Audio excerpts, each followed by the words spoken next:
From Studio 401, it's the Stranger Than Fiction News right here on The Fringe FM. I'm Vance Nesbitt, and here's our headlines.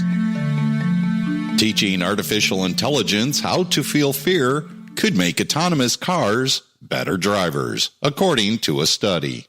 Microsoft researchers used pulse sensors to track people's fear responses. Signals were then used to train algorithm and guided through driving simulation. They found that those which learned to fear experienced fewer crashes in tests. Source, Daily Mail. And scientists created a variant of the E. coli bacteria with entirely synthetic genome, according to a new paper. Building and replacing the large entire genome yet was just one goal of the team from the Medical Research Council Laboratory of Molecular Biology in Cambridge, United Kingdom. They hoped that the resulting bacteria would use a reduced number of possible DNA-based pair combinations in order to produce the 20 amino acids. In the future, the now obsolete sequences might be used to produce never-before-seen amino acids and proteins. Source, Gizmodo.com. And what is a better option to protect humanity from Doomsday? Mars colonization or moving Earth?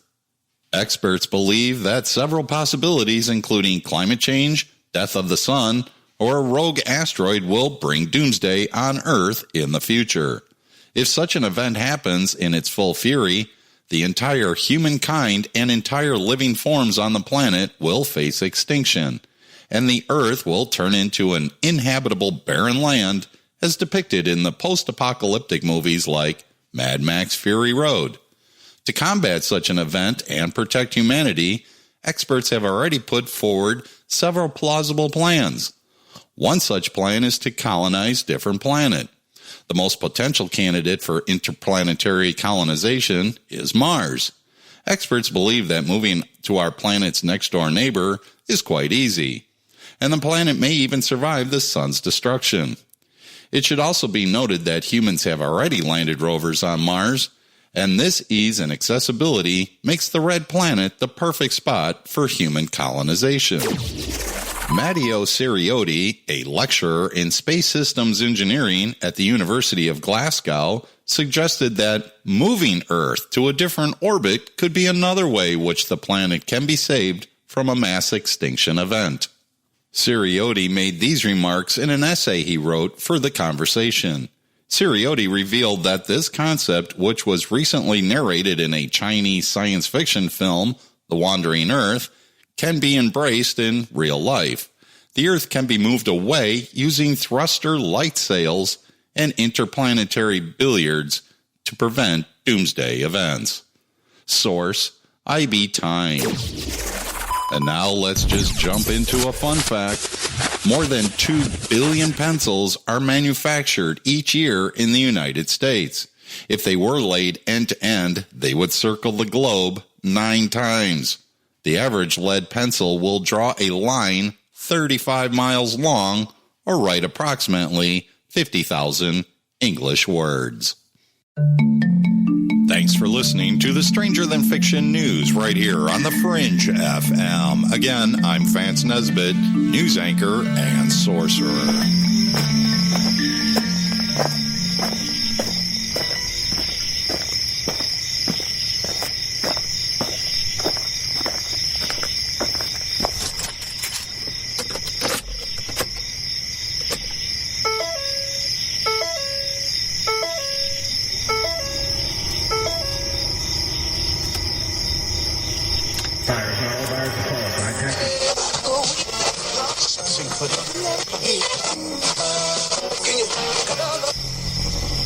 Message is being broadcast by the Department of Defense of the Republic. At 2 a.m. Eastern Standard Time, multiple unidentified objects were confirmed to have entered Earth's atmosphere. Discovery Houston, 20 seconds to LOS T-Drift.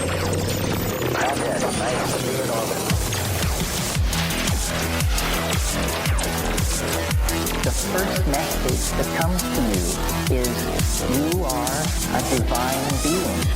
You matter. You tell. You come from realms of unimaginable power and light, and you will return to those realms.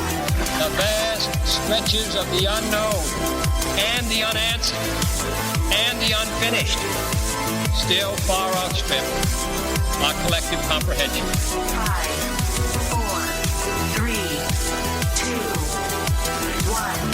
Broadcasting from Forest Tower Studios, all the way from the Deep South. Now, here is your host, Joe Root. Broadcasting from atop a hill in the mossy creek bottoms of Cane Creek, Arkansas. This is Lighting the Void. I'm Joe Roop. Welcome to the broadcast. Thank you so much for joining us tonight. It is a rainy and stormy night here. We almost lost power. It scared me there for a minute, but we're here. So it's Tuesday, May the 21st on into the 22nd. Tonight, we're going to be speaking with author and DMT breakthrough experiencer Dick Kahn, who wrote DMT and My Occult Mind, Investigations of Occult Realities Using the Spirit Molecule. Now, this man has had over 600 experiences and writes about the best of them in this book. And we're going to dive into this realm just a bit deeper and discuss things like, entities, surroundings, the nature of reality, consciousness, and hidden realms. I can't wait to hear this. Make sure you sign up for the newsletter, put your name and email in there. It's totally free. And I really appreciate you guys' support. We had a couple of more supporters, so thank you so much for doing that. You guys can also, if you want to support and get something out of it, you can also go with our sponsors. So ancientlifeoil.com, getthetea.com. We do the webinars on Mondays, so that stuff really helps the station as well. And also go to preparewiththefringe.com. Now, there's something really cool on that website I want to tell you about it. It just isn't about the food, folks. You remember how I was telling you how I always wanted one of those wind-up radios just in case we had a nuclear fallout or something like that? They've got everything like that at their website there, and it's all for prepping for the worst things that could happen, and that's not a bad idea, just to be a little bit prepared. And we've got our own specials there, too, at preparewiththefringe.com. But our website is lightingthevoid.com. We're live on KTLK Digital Broadcasting, The Fringe FM. And if you've had a UFO sighting, make sure that you go to ufoseekers.com, check out their website, give them a call at 661-UFO-7889, or you can go to their YouTube channel at ufoseekers.com. Now, here's this thing. This subject we've been talking about quite a bit. And the reason why we've been talking about this subject quite a bit is I think there's something to it. That's it. I really do think there's something to this, because in my study in occult literature, they talk about this stuff in the body and the brain. Period. All the way from, Yates to Manly P. Hall. They all talk about this. So there is something to it. And so Dick Kahn is with us. And Dick Kahn, he dared to personally research the effects of the legendary and controversial substance that we've been discussing in order to expand his understanding of the unseen and to share his findings with others. Now, dimethyltryptamine, DMT, also known as the spirit molecule, is a substance believed to dramatically expand the way an individual views the world. And Mr. Kahn set out to enter the altered states of consciousness through carefully researched delivery of DMT and to document his experiences and analyses. He soon learned that the world we live in is one that we should question, and much exists outside the physical world. And with entheogenic substances such as DMT, we have the potential to view the unknown with stunning and endless philosophical possibilities. Now, this book that he wrote, DMT and My Occult Mind, is unlike anything ever written before on the subject. It is a true work of creative vision, a book that thoughtfully and rationally investigates the very real possibility of a parallel, occult, or hidden kingdom. Dick Kahn offers a breathtaking new age account of discovery with fearless determination to investigate the occult realities with rational focus, and he creates a feeling and a sense of awe and inspiration in this text. He encourages us all to look at the world around us and say, I wonder what's really going on. Now, the big talk about this man is that you've heard that he's had over 600 experiences, and he writes about them in this book with his research, and that he wrote about the best of them. And I've seen this book. It's one of the thickest books I've ever seen on this subject in my life. And the really cool thing is this book is filled with the stories of his research and encounters. And Mr. Dick Kahn is with us here right now, all the way from the UK. Thank you so much for coming on Lighting the Void, man. I really appreciate it. Thank you for having me on, Joe, and hello to you, and hello, people. It's dawn in the UK. It's 5 a.m., and there's no storm here. It's looking like it's going to be a beautiful day. Good. I'm glad somebody's enjoying the good weather. Yeah, it was like 10 minutes right before the program started. Big lightning flash. I was like, no. We're not doing this again. We're going to have a show tonight, so. Yeah, I'm glad you're here, brother. I'm very impressed that you wrote so extensively on this book. When someone looks at the physical copy of the book, it looks like the Lord of the Rings trilogy almost. It's so thick, I can't wait to read it. It's a bit of a door. It's a doorstopper, isn't it? It's a big old book. I self-published, so I could have done with some advice on maybe font sizing and line spacing, but I'm happy with the book. It's done now. It's there. Yeah. Well, a lot of people, everybody I've talked to that is familiar with the subject, has been talking about you, man. So you're on everybody's mind right now when it comes to this subject. Good to hear. I think what a lot of people, first off, after the introduction and what I talked about, I think a lot of people would like to know is that if you're okay, right? Or is there any permanent damage? Did you get any brain damage? Are you still the same person you was before? No. I am not the same person at all. I am new and improved. I'm honestly tip top. I mean, it's changed my life, and for me, all positives. I'm not saying that I haven't had some dark encounters. I'm not saying that there aren't some mental scars from some of those experiences, but overall, I'm new and improved. I'm a better version of me than I ever was. That's beautiful. That's cool, because that gives us people like me that are curious about the subject. Now, I've never done this. Well, I say I've never done it, but maybe I have when I was dreaming, right? But I've never done it, like smoked it or anything. And I've thought about it, and I'm very scared, to be honest with you. But to hear that after that many experiences that you had with it, and you're okay. In fact, you feel even better. Kind of tells me that maybe there is something to this, because you and I had a discussion on the phone, and I told you, some people look at this as if it's like a drug, like you're just trying to get high, almost like it's cocaine or weed or something, and that there's no relation to enlightenment or the occult in any way. Now, I haven't found that in my studies, right? But this is just what I hear certain people saying, and I wonder why that is. I have to think it's just based on the fact that they've never experienced it before. What do you think? I think so. I think, some people, they hear that it's got this connection with spirituality, spiritual realms, or, the esoteric side of life. And obviously it comes deservedly with a reputation. It's a very, very powerful substance, and these are life-changing experiences. And I think some people, and perhaps rightly so, that the fear gets them straight away, and like, yeah, man, I'm not touching that. And then they start to criticize it and say, well, it's not that, and is this, and it's people getting high. And, some people who've even tried it, they'll say, it's just colors, it's just pretty visions and pretty colors. And I'm telling you, it's very, very far from that. It's far, far more than that. Now, there is a difference between getting a little bit of visions off of it and what people are calling the breakthrough experience, which is something that Terrence McKenna talked about quite a bit. Now, you've had these breakthrough experiences, have you not? Yeah, I had, in a 3-year period, I had some 600 experiences. I'm not going to lie. I'm not going to sit here and say each and every one of those was a breakthrough. I mean, there were times when I wanted to break through and didn't. And there were times when I was smoking what I thought was a sub-breakthrough dose. And, I got severely rattled by the experience, So, I mean, my approach was to investigate it.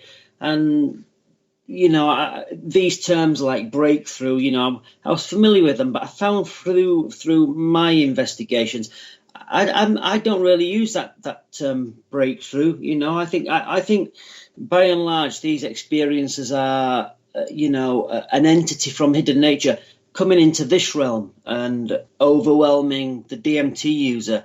I don't take the view that my spirit is exiting my body and I've got license to roam the spiritual realms freely. I don't think it's that straightforward. I don't think it is that. That's been my experiences of it anyway. Now, before we get into your experiences, some of the things that you saw and experienced with this substance, you before you even got into this, you actually had some previous paranormal and out-of-body experiences in your life already, haven't you? Yeah, I'd had, when I was like really, really young, I'd had classic OBEs, out-of-body experiences, and that was principally through fighting sleep as a young boy. The transition from being awake to falling asleep fascinated me, and I would like try and stay awake to try and catch that moment, be awake at the moment I fall asleep. And as a consequence of that, I had several classic OBEs where, I'm out of my body and I'm transiting through the wooden doors of the house, and, I'm floating down the stairs without walking down them. And yeah, amazing. And central to this is, with DMT, when you smoke DMT, you get this ringing sound in your head. Really powerful. But I've had that ringing sound ever since I can remember, ever since being a little boy, and when I used to go to bed at night, that ringing sound was like so loud in my head. So, when I first smoked DMT and that sound amplified, that was like, for me, that was like, wow, that's super interesting, because that sound in my head, tinnitus as it goes by in the West, been such a big part of my life, especially my early boyhood. Really? So you had ringing in your ears. What's fascinating about that is a lot of people describe that transition. So many people have talked about that when they're trying to have an out-of-body experience, that they hear this loud, some people have called it a train noise. Some people have called it a loud ringing, and some people have even said that the volume increased. Like everything just got louder, Yeah. And like the first time I smoked DMT, and I didn't know what I was doing, I extracted the crystals. I've always done that myself. I've never purchased DMT. And I got the crystals, like, damn, how do I smoke? I didn't know how to smoke them. So I ended up with this makeshift pipe like you might smoke hash on when you're a teenager. And it was just a few milligrams. And, I smoked it clean, and my God, it's like the volume of that ringing sound that's ever present in my head, it just ramped right up, and I was like, oh my God. What have I done?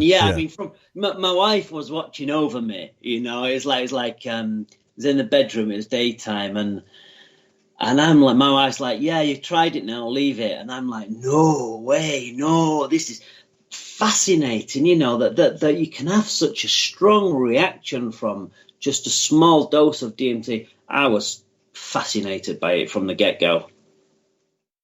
Now, do you think, so that tells me that you think that there is a direct connection between what people call the DMT experience, and this is important to me, so that's why I'm asking this question, the DMT experience to what people are calling stages of enlightenment, or the out-of-body experience, or a certain occulted type enlightened experiences. Do you think that there really is a direct connection between that experience and the other?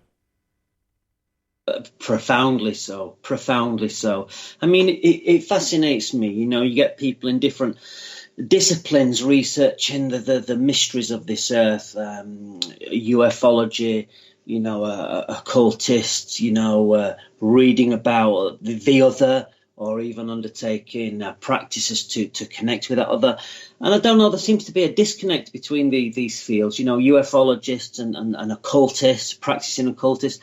And I'm like, it's like, if you want to really like interact with aliens, smoke DMT. If you wanna get black orb UFOs, or what ufologists called earth lights in the sky above you, above your garden, you get outside and smoke some DMT, and chances are you're going to see these things and a whole lot more. I mean, yeah, this is like, it's a one-way ticket to the other side, you know. I mean, in my opinion, undoubtedly so.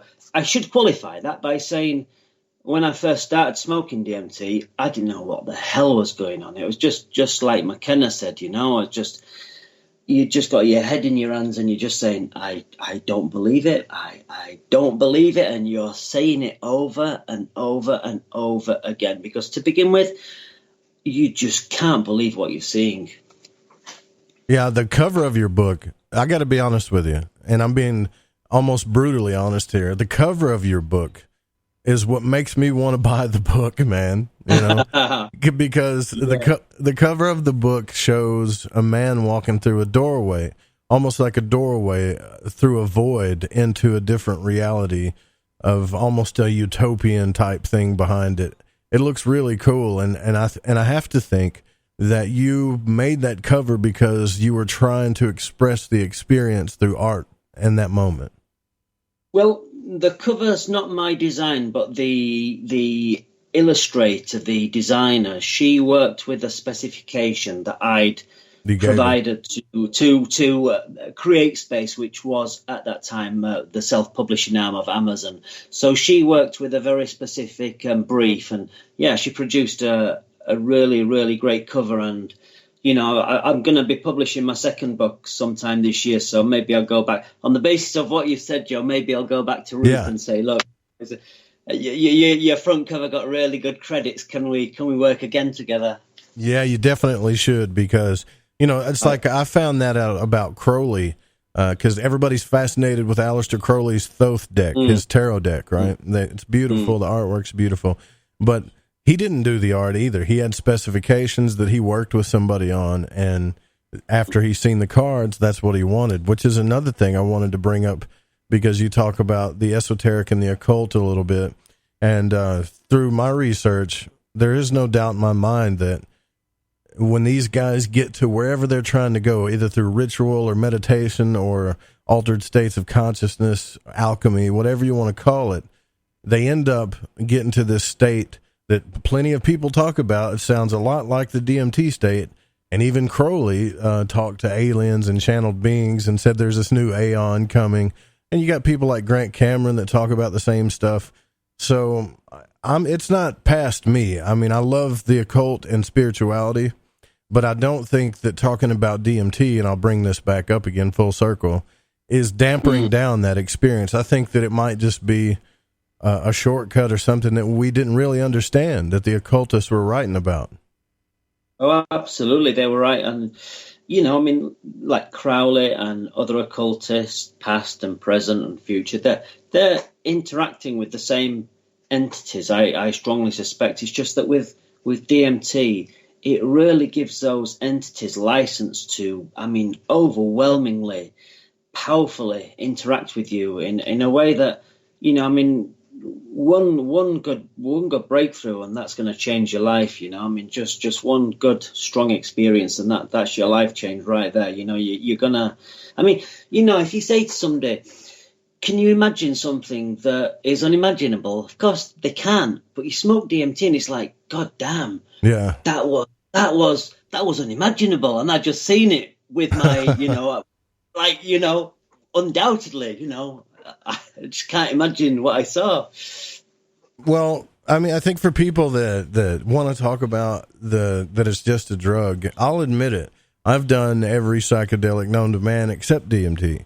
I've done mushrooms. I've done acid. You know, back in the rave days when everybody was going to rave parties and doing that stuff, I did that. You know, good days, happy days, man. Yeah, those are good times, right? But oh yeah, no. I don't think I ever had an experience quite like what Terrence McKenna and all of the legends of the subject matter have talked about ever in my life. And that's what fascinates me about it. Yeah, I mean, I've had, you know, a rave scene, and then, you know, I've high dose mushrooms. I've I had taken LSD many times, you know, in my early adulthood. But I mean, DMT just seems qualitatively a very, very, very different animal altogether, a very different substance. So do you think that, let me ask you this, do you think that DMT could negate the process of what people call initiation? Because this is my hang up with it, right? I'm fascinated by the process of initiation when it comes to what the occultists talk about, and the tarot and all of that stuff about how you go through spiritual initiation and meet what some people call your higher self or your holy guardian angel. Do you think that people that do DMT can just skip that process and go right to the source? Or should there still be some type of preparation before you get to that point? It's a good question. I would say that smoking DMT could be viewed as a form of esoteric or occult, or just initiation into the other. I think a lot of it depends on the individual. As I said, some people just say, "Oh, look, it's just pretty colours. There's no spiritual interaction." I think it comes down to individual intention. I'm sure there are people who've just out to explore DMT out of curiosity, which is pretty much how I started, and then kind of like found out over time what's actually occurring, and you do feel like I felt like there was an initiative process to it. So over time, my experiences change, or rather, the experiences that I was subjected to change, and the later experiences, had they been among my first, I would never have gone back to DMT. I mean, they changed significantly and became far more challenging, shall we say. But yeah, I think taking DMT can be viewed as a form of initiation. Certainly, I think in the Amazon with the tribes people, I think, young people coming through into adulthood, I think they're subjected to ayahuasca as part of an initiation. So yeah, it's a good question. I think there's definitely an initiatory aspect to the DMT experiences. Yeah, coming up after the break, I want to talk about some of the experiences you had and get into the stories and stuff. But I like to talk a little bit about the philosophies of it, because I'm of the mind, Dick, that I don't know anymore, right? I used to think that DMT was just like, oh, that's a shortcut. People are taking this stuff not too long ago, actually, very short ago, that it's a shortcut. People are just using this stuff so they don't have to go through the process of purifying themselves to get ready for this type of alchemical experience. But the more I listen to people about their experiences and how it changed their life and how it changed their psyche and the way they view the world, it made me step back and go, you know what? I don't really know that. I don't really know that as a fact, that you have to prepare your body for this and all this stuff, because people's lives are being changed for the better with this. There's no doubt about it.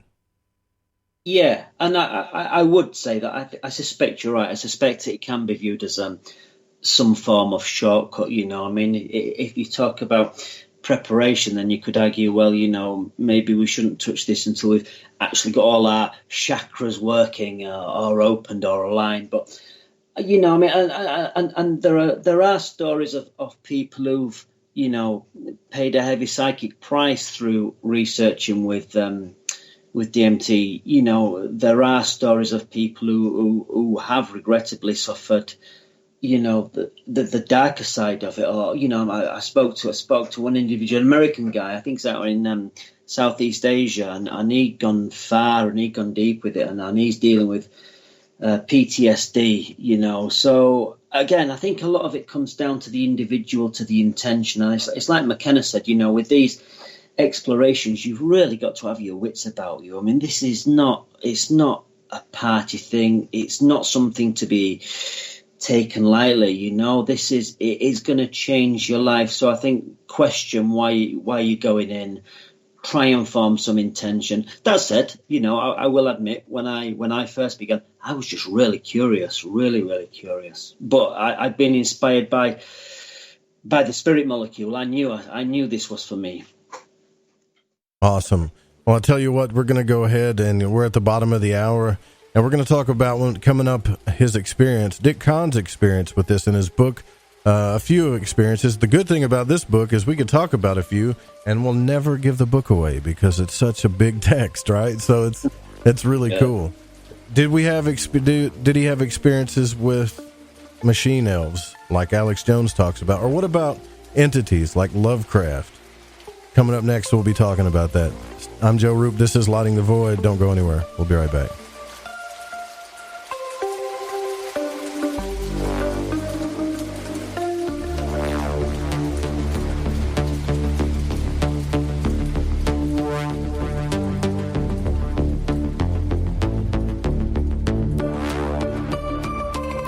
Howdy, this is Catalina, and you're listening to Lighting the Void with Joe Roop.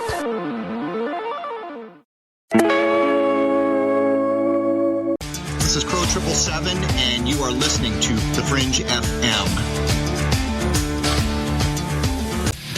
We all have that story to tell in our lives. The winds were howling, the ground shook, you could hear rushing water, and then history repeats itself. When there's no power, refrigeration fails, stores with their shelves strip bare, ATMs can't operate, deliveries stop. Then what? These events can last days or weeks. You need a plan. In statements made during recent interviews, FEMA Administrator Brock Long has repeatedly urged all Americans to understand three truths. FEMA is broke, the system is broken. If this is the new normal, Americans can't rely on federal cavalry when disaster strikes. Don't get caught out in the elements empty-handed. Prepare with us by going to preparewiththefringe.com and get your 2-week food supply. 92 servings, 8 food varieties with 25-year shelf life. Normally $137. Now only $75. Or get a month's supply, normally $247. Now only $147 shipped in one business day. Just go to preparewiththefringe.com or call 888-440-7931. That's 888-440-7931. Get this great offer and be prepared while it lasts. I'm Ryan Gable, and I want to remind you to keep your radio, phone, tablet, or computer tuned to The Fringe FM, and visit the website thefringe.fm to listen to the entire lineup of shows. You can also catch my broadcast, The Secret Teachings, Monday through Friday, beginning at 12 a.m. midnight U.S. Pacific Time, right here on The Fringe FM. Who were the real ancient Egyptians? What is it about ancient Egypt that captivates us all? The critically acclaimed series Magical Egypt is back with all new episodes. Let Chance Gardner and company take you on another adventure through Magical Egypt in the new series Magical Egypt 2. Magical Egypt 2 attempts a forensic reconstruction of the science of the ancients through a study of ancient aesthetics. Also, the best researchers and authors in the field like John Anthony West, Graham Hancock, Laird Scranton, Robert Duval, Lon Duquette, Aaron Cheek, and more join together to explore the topics of the esoteric and the hidden messages of the ancient Egyptians. Just go to magicalegypt.com right now and put in the code word FRINGE and get 10% off any download or order, including the groundbreaking original Magical Egypt series, as well as the new episodes in Magical Egypt 2. Also, check out the great work and the companion series at magicalegypt.com. Click the banner on the Fringe FM or go to magicalegypt.com and use the code word FRINGE and get 10% off your order today while it lasts. Are you intrigued by Paranormal Talk Radio? You'll love the new Paranormal Radio app from TalkStream Live. You'll find a great selection of talk shows covering UFOs, ghosts, strange phenomena, and much more. Download the Paranormal Radio app now and start listening to the very best in paranormal talk entertainment, including the network you're listening to right now. The Paranormal Radio app. Free in Google Play and the iOS App Store. Hey, is that a new music app? Yeah, check it out. Surfer Music Discovery. It links to thousands of online stations, but the twist is you see the song names and artists that are now playing live. That's different. No guessing. Looks like a waterfall of music. So many formats. Rock, oldies, country, R&B, jazz, and a whole lot more. How's that spelled? Surfer. S-U-R-F-R. Is it expensive? It's free. No need to sign up or sign in. Get the Surfer Music app free from Google Play or the App Store.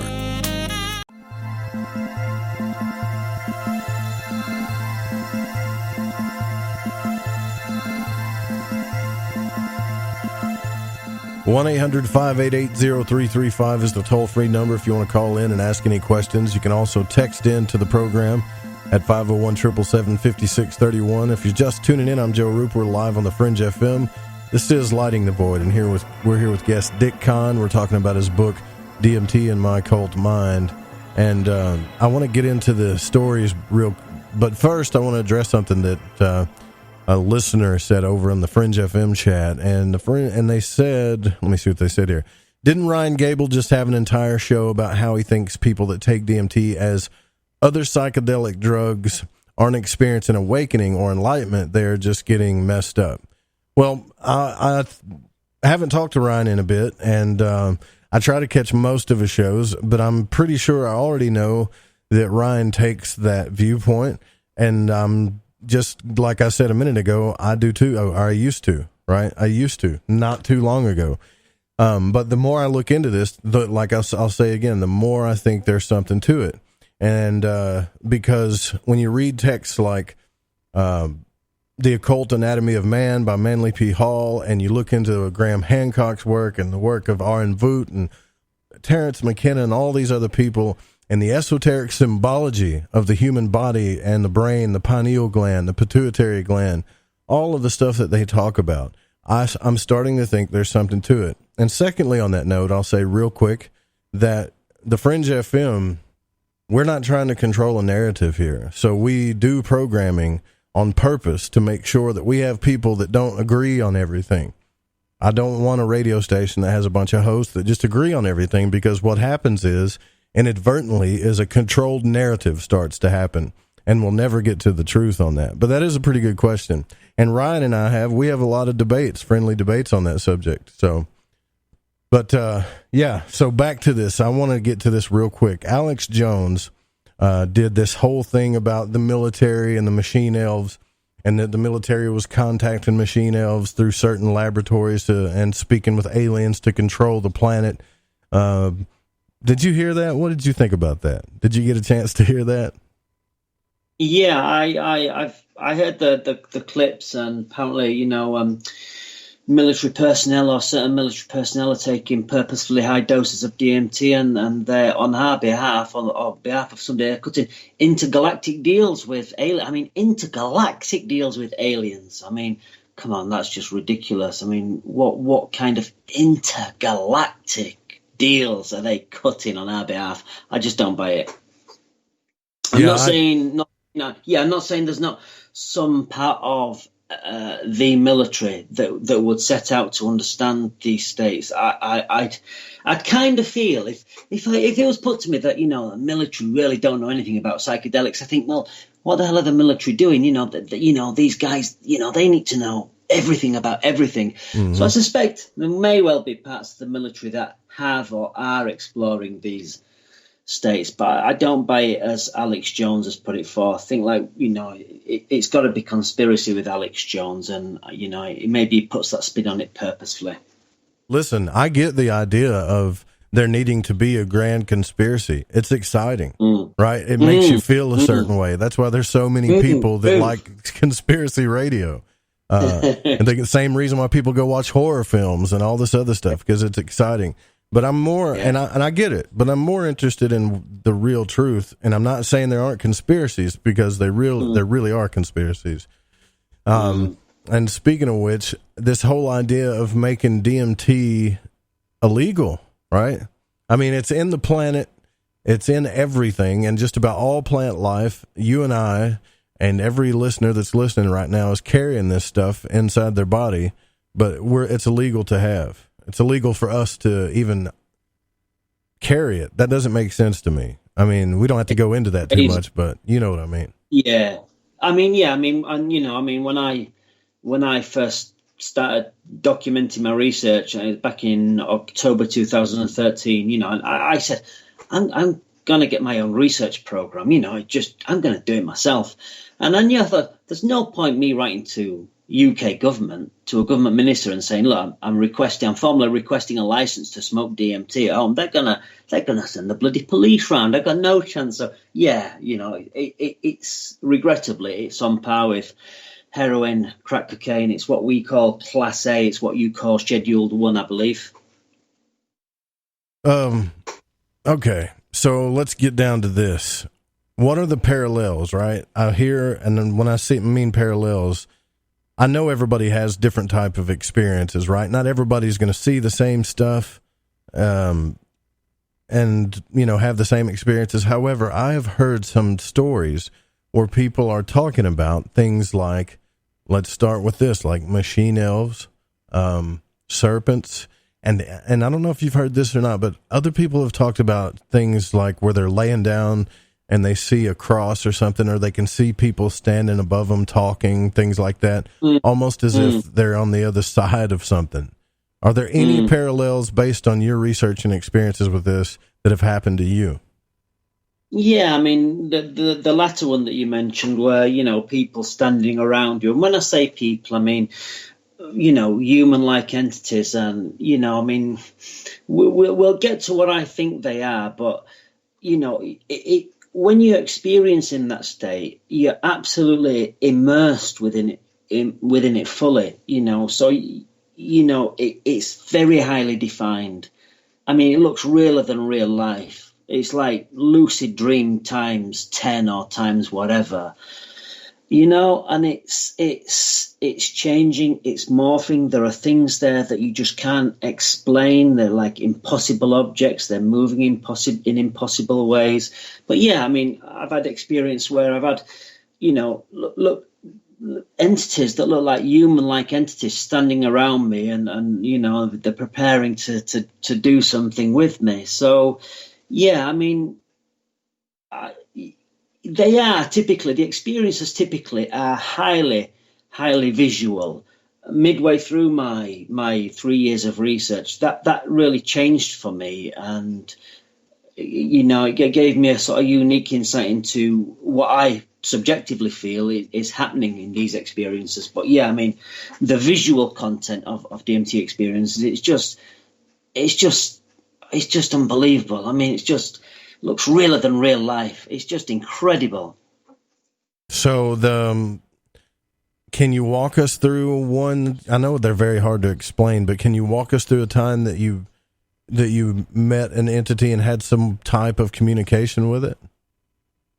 So I'm just going to come back, Joe, to first of all, because I think with this term entity, there's some confusion or misunderstanding. So let me give you a DMT example. So I smoke 35 milligrams in my bedroom. It's nighttime, but I've got the light on. I preferred to smoke in daylight or with a light on.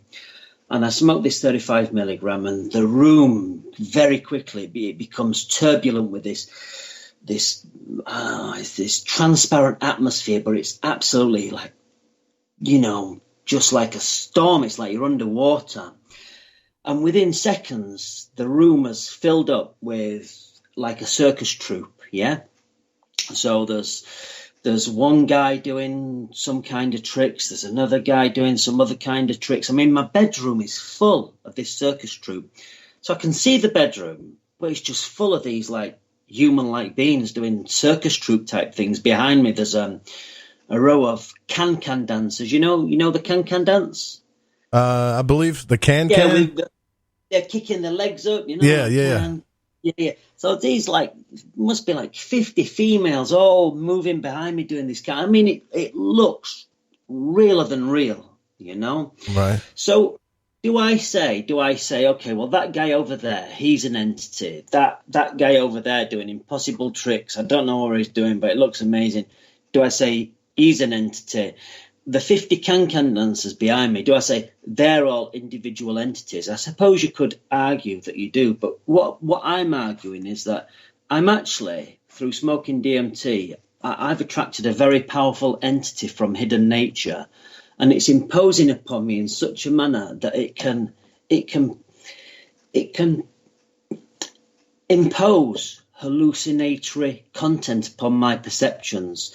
So all these apparent individuals, they're the product of the powerful mind that's interacting with me. So when I say entity, I'm talking about a spiritual entity that's imposing all kinds of visual wonders on me. Now, I'll just take that experience further, because I was in a mesmeric state, and I use that word carefully.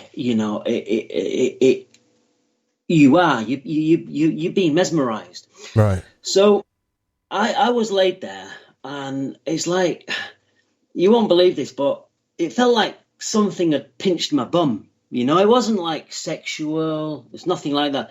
But I really felt something had like cheekily pinched my bum. And I was trying to speak, but because of the mesmeric state I was in, it was taking such a huge effort, a concerted effort of will to speak. And eventually I did. And I spoke and I said, I know what you just did. And as soon as I said that, every part of that circus troupe all looked at me and smiled that I'd, you know, spoken to them. It was just incredible, you know.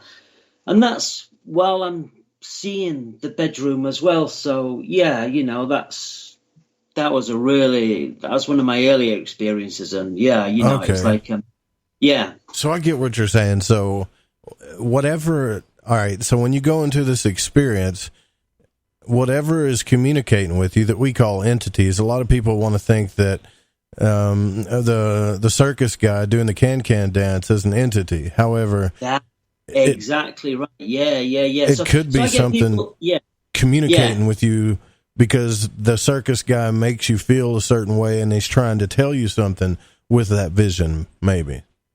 Yeah.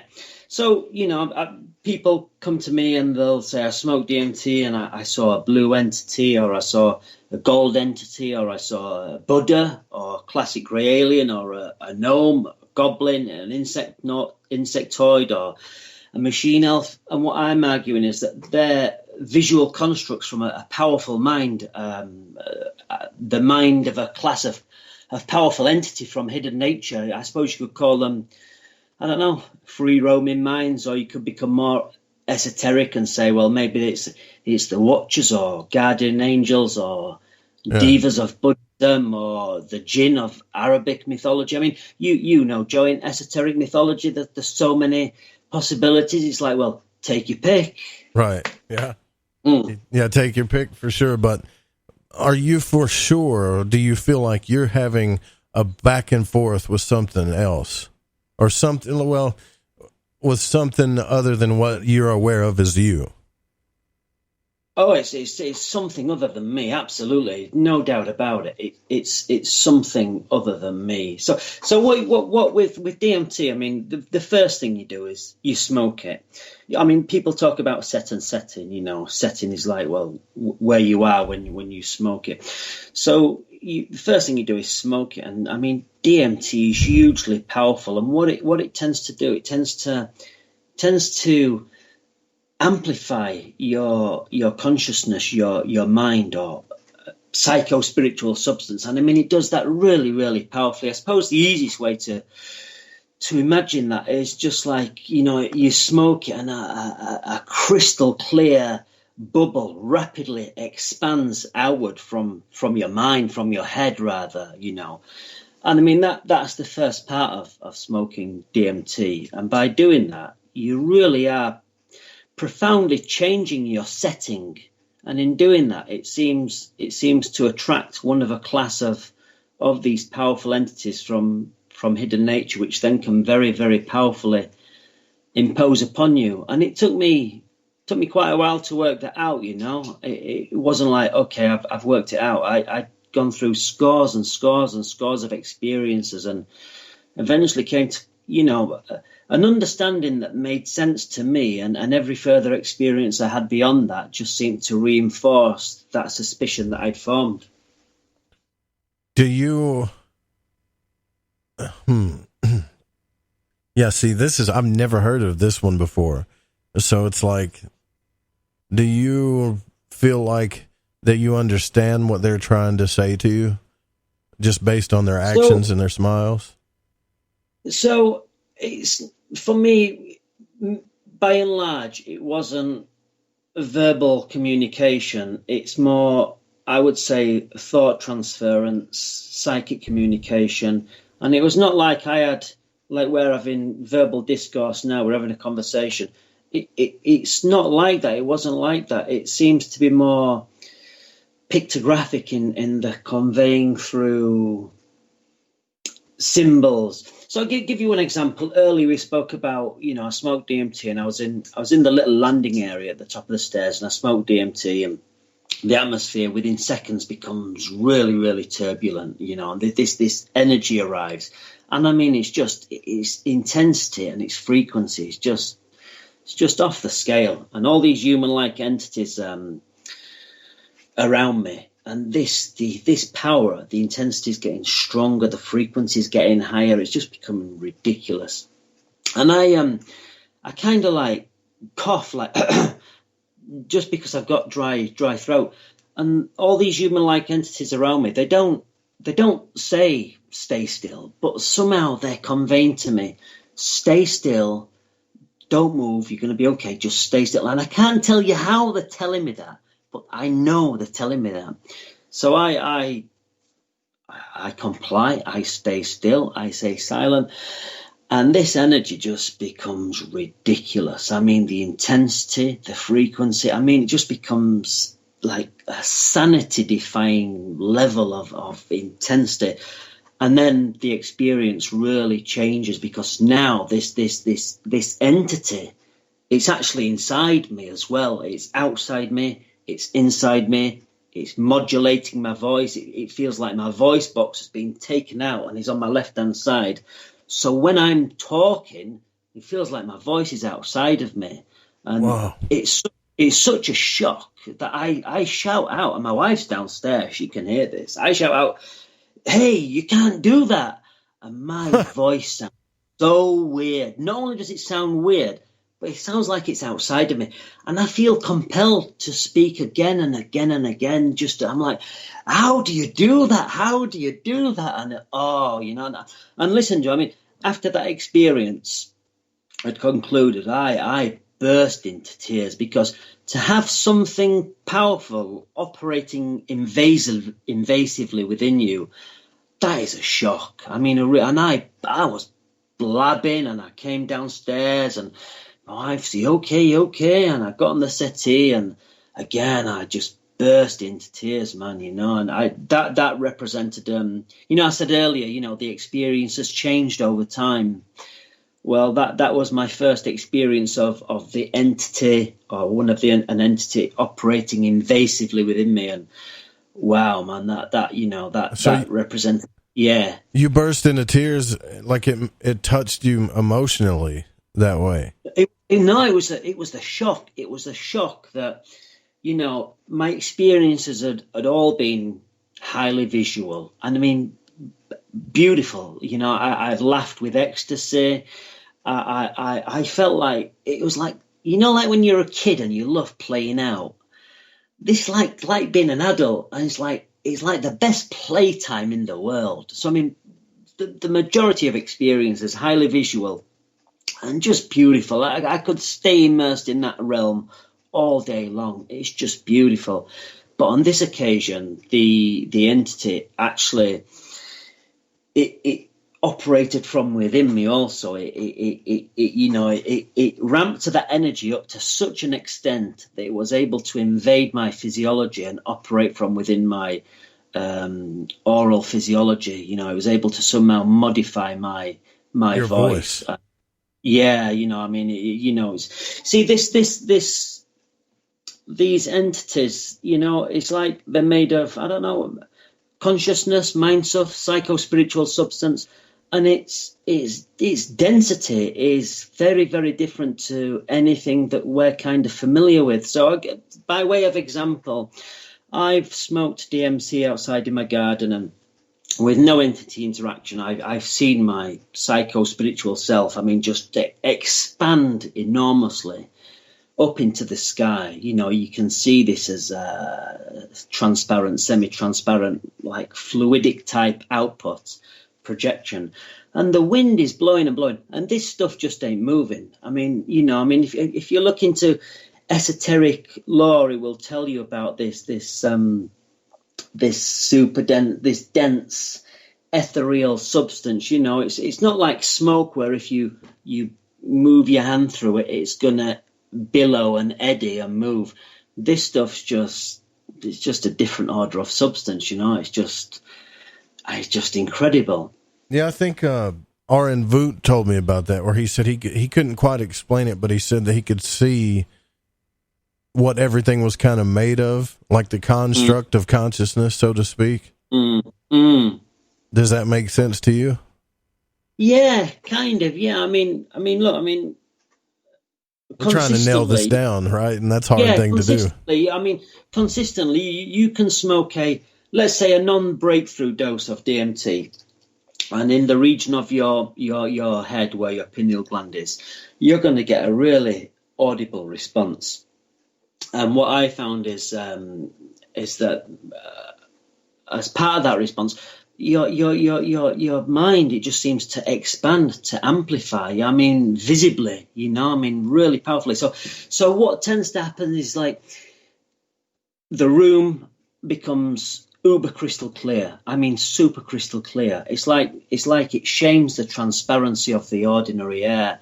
And what I'm arguing is that is evidence of your psycho-spiritual self. So I've done it outside in I smoked 50 milligrams. I went to the middle of a wheat field and I smoked this 50 milligrams, and I could just feel and see this big, hemispheric bubble just coming out of my head and just racing off to the horizon. I mean, it's just incredible. Wow, man. See, it's stuff like this that makes me think about wanting to do it. And then, Joe, there's other times where, and this is the thing, you never know what's going to happen. I've smoked DMT, and I mean, it's been very, very different. I mean, my psycho-spiritual self has projected from me as a torrent, an absolute torrent of spiraling, geometric. I mean, just it's like, you've got no idea how much invisible stuff is hidden in our small physical shells. I mean, you smoke DMT, and when it comes out of you like that as a torrent of spiraling geometry. I mean, and a real dense substance. You're like, gee, man, it's like, I had no idea we had so much stuff hidden inside us. I mean, it's just incredible. Is that something you've seen often? Is the spiraling, or just spiraling? Yeah, I've seen that several times. I mean, I smoked DMT in the garden, and I've not really known what's going to happen. And I mean, I smoked it one time, and I think I was probably as close to unconsciousness as I've ever been, and it's when I slowly started to gain my senses. I was still in this very, very heightened, blissful state, and I mean, heavenly. I felt totally aloof from humanity. It's just a real heavenly state. And this wasn't even an entity interaction. This was just DMT under its own steam. But, I put so much of my invisible self, my psycho-spiritual self outside of me. But this entity had come, and it was like looking after me in a mothering capacity. It was like trying to put all that psycho-spiritual substance back into me. And this entity, this spiritual entity, it kind of melded a portion of itself onto my brain. And as it pulled away, I could feel it like pulling my brain. It wasn't painful, but I certainly knew that it was doing something. It just, oh man, just incredible. You're in the back garden in suburbia, a nondescript house in a housing estate, and you've got so much of your own mind stuff, not just above the garden, but in the local sky, and you've got this bloody big entity trying to help you because you've ejected so much of your own mind stuff that it realizes that you're not in your senses. I mean, by and large, with DMT, you retain your rational capacities. So all these immersive experiences where they're highly visual, it's like, Joe, it's like I am now, totally rational, lucid.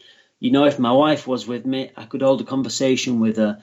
But don't underestimate DMT, because when it really imposes its power, you're not going to know who you are. You're not going to know where you are. I mean, this is why I say it's not to be underestimated ever. It's super powerful. You keep your eyes closed or open when you're doing this? Sounds like you kept them open. Yeah, so I mean, I think most people sort of take the view that you should close your eyes or you should do it in a darkened room, but I had a very specific intention when I began investigating with DMT, and to me, you know, it's like if you're approaching it as an investigator, then you want to make best use of your senses. So I preferred daylight or lit conditions and eyes open. That said, if you have what is commonly known as a breakthrough experience, then it doesn't matter if your eyes are open or closed, you're going to see the same thing. You know, I mean, I've had highly visual experiences with my eyes open, and you close your eyes and there's just no different. You know, it's eyes open, eyes closed, it's the same. Wow. Well, I wanted to also talk to you about, you know, some of the stuff that people are worried about, and we're at the top of the hour already, but some of the things people are worried about, like, you know, scary entities, possibly demons, and we might have to look like you're saying, look at that word entity and look at it a little bit stronger. I'm Joe Roop. This is Lighting the Void. We'll be right back with Dick Kahn. Sorry, I'm so flabbergasted I can't even speak. We'll be right back. Don't go anywhere.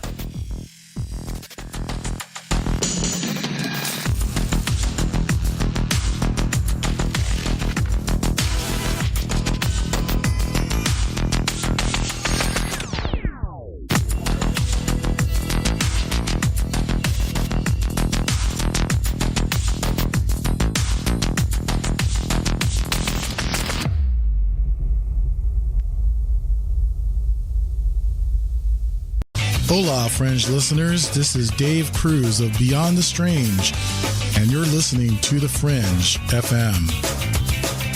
The Fringe FM isn't just a radio station. We also provide services for all your audio production needs.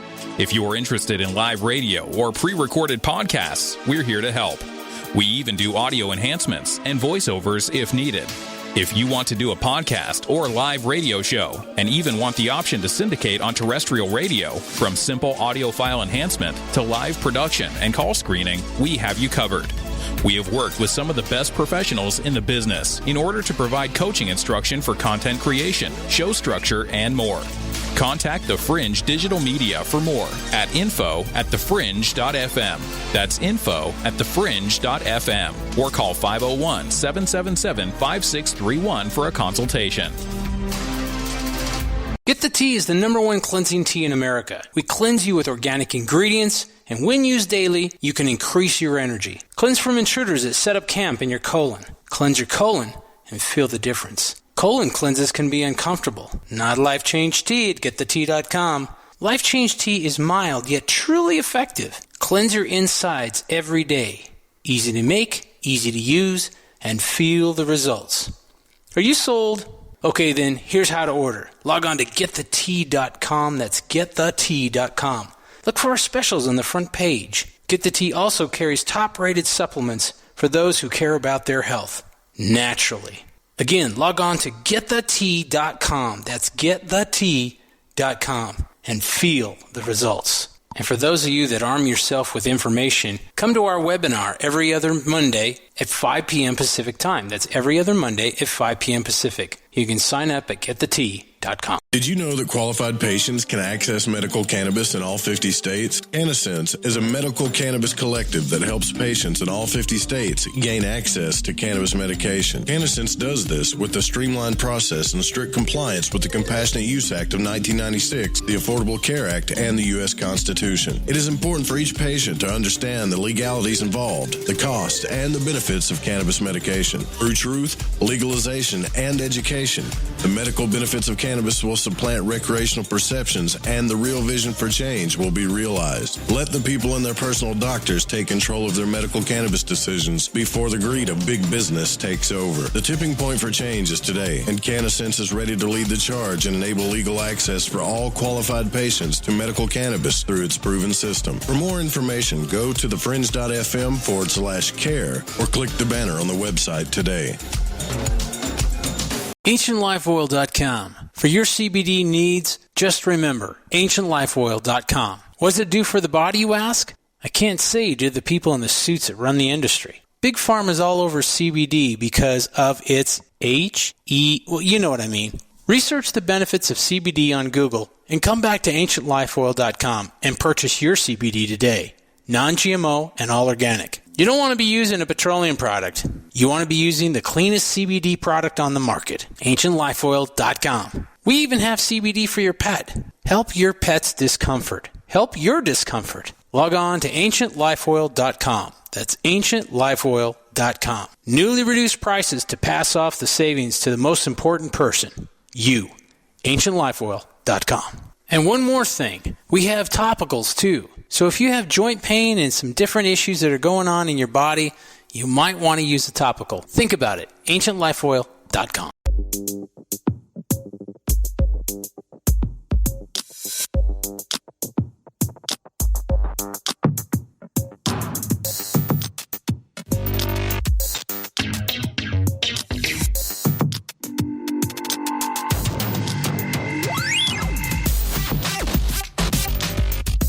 All right, welcome back to the show. I'm Joe Roop. This is Lighting the Void, live on the Fringe FM.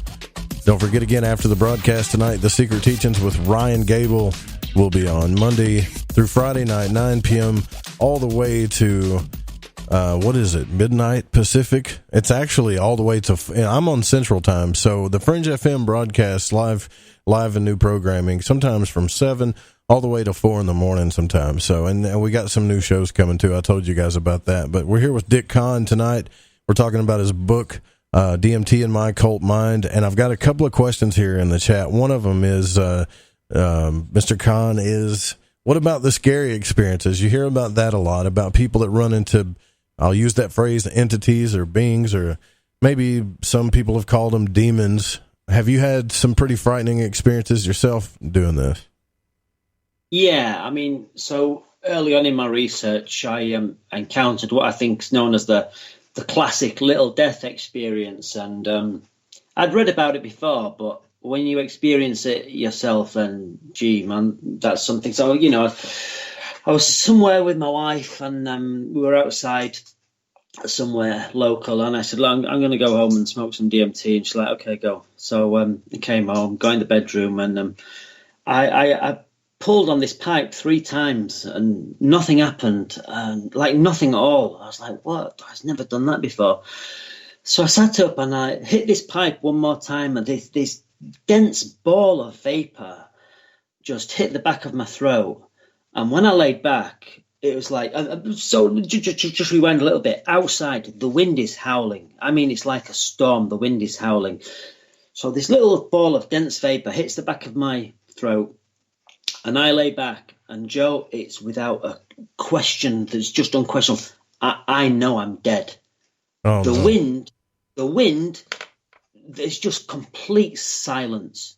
So it's gone from howling wind to just this eerie silence. And I'm like, it's just unquestionable. You know you're dead. You know, it's can't describe it, you know, and you're like, whoa.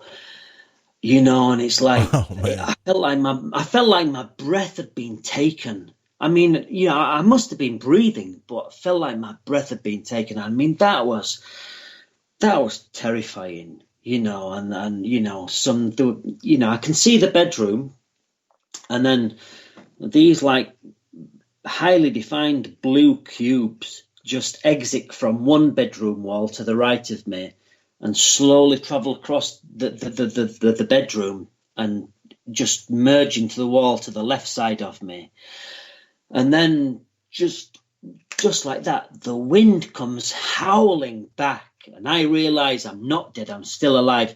And I ran downstairs to my wife, and I jumped on the settee, and I was like, oh my God. So, I mean, that classic little death, I mean, that's I've had that several times, and that really is frightening. But to take it a little bit further, I think I'd mentioned that these entities can, you know, that they start to operate invasively within me. So there was one occasion where I'd smoked it in the bedroom, and, you know, the room fills with my own psycho-spiritual substance very quickly. and I sense the arrival of the entity. I can sense its presence, and it imposes this awesome power. I mean, it's just phenomenal throughout the bedroom, and I can feel it's within me. And like a minute passes, nothing's happened, and another minute passes and nothing's happened. But I know this entity's there, and I know it's inside me. And then very, very slowly, it starts to stymie my capacity to breathe. So it's either within my trachea or it's got a grip on my trachea. And very slowly over, let's say a minute, it starts to make my capacity to breathe more and more difficult.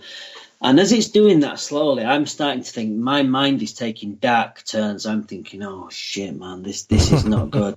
This is I'm going to end up dying here. I'm going to end up dying, and people are going to say, "How did he die?" And people say, "Well, it was a misadventure through DMT." And honestly, Joe, I mean, it starts to get serious. I mean, I'm starting to wheeze now, and it's like it's taking it further and further. And it gets to the point where you really start to think, I'm gonna panic. And let's be honest, Joe, I mean, panic in any human being it's horrible. It's ugly. Real fear, real panic is horrible. And I was there, man. I was right on the cusp of fucking falling. Having like a panic attack, probably. Scream. Oh man, it would have been horrible. And just before I give in to panic, the room's empty and I can breathe. And I'm like, fuck. Yeah, well, I think I know exactly what you're talking about. But when you said you couldn't breathe before, could you really not breathe? Like, because these entities are able to play so many psychic tricks and so many tricks that you think your physiology has changed.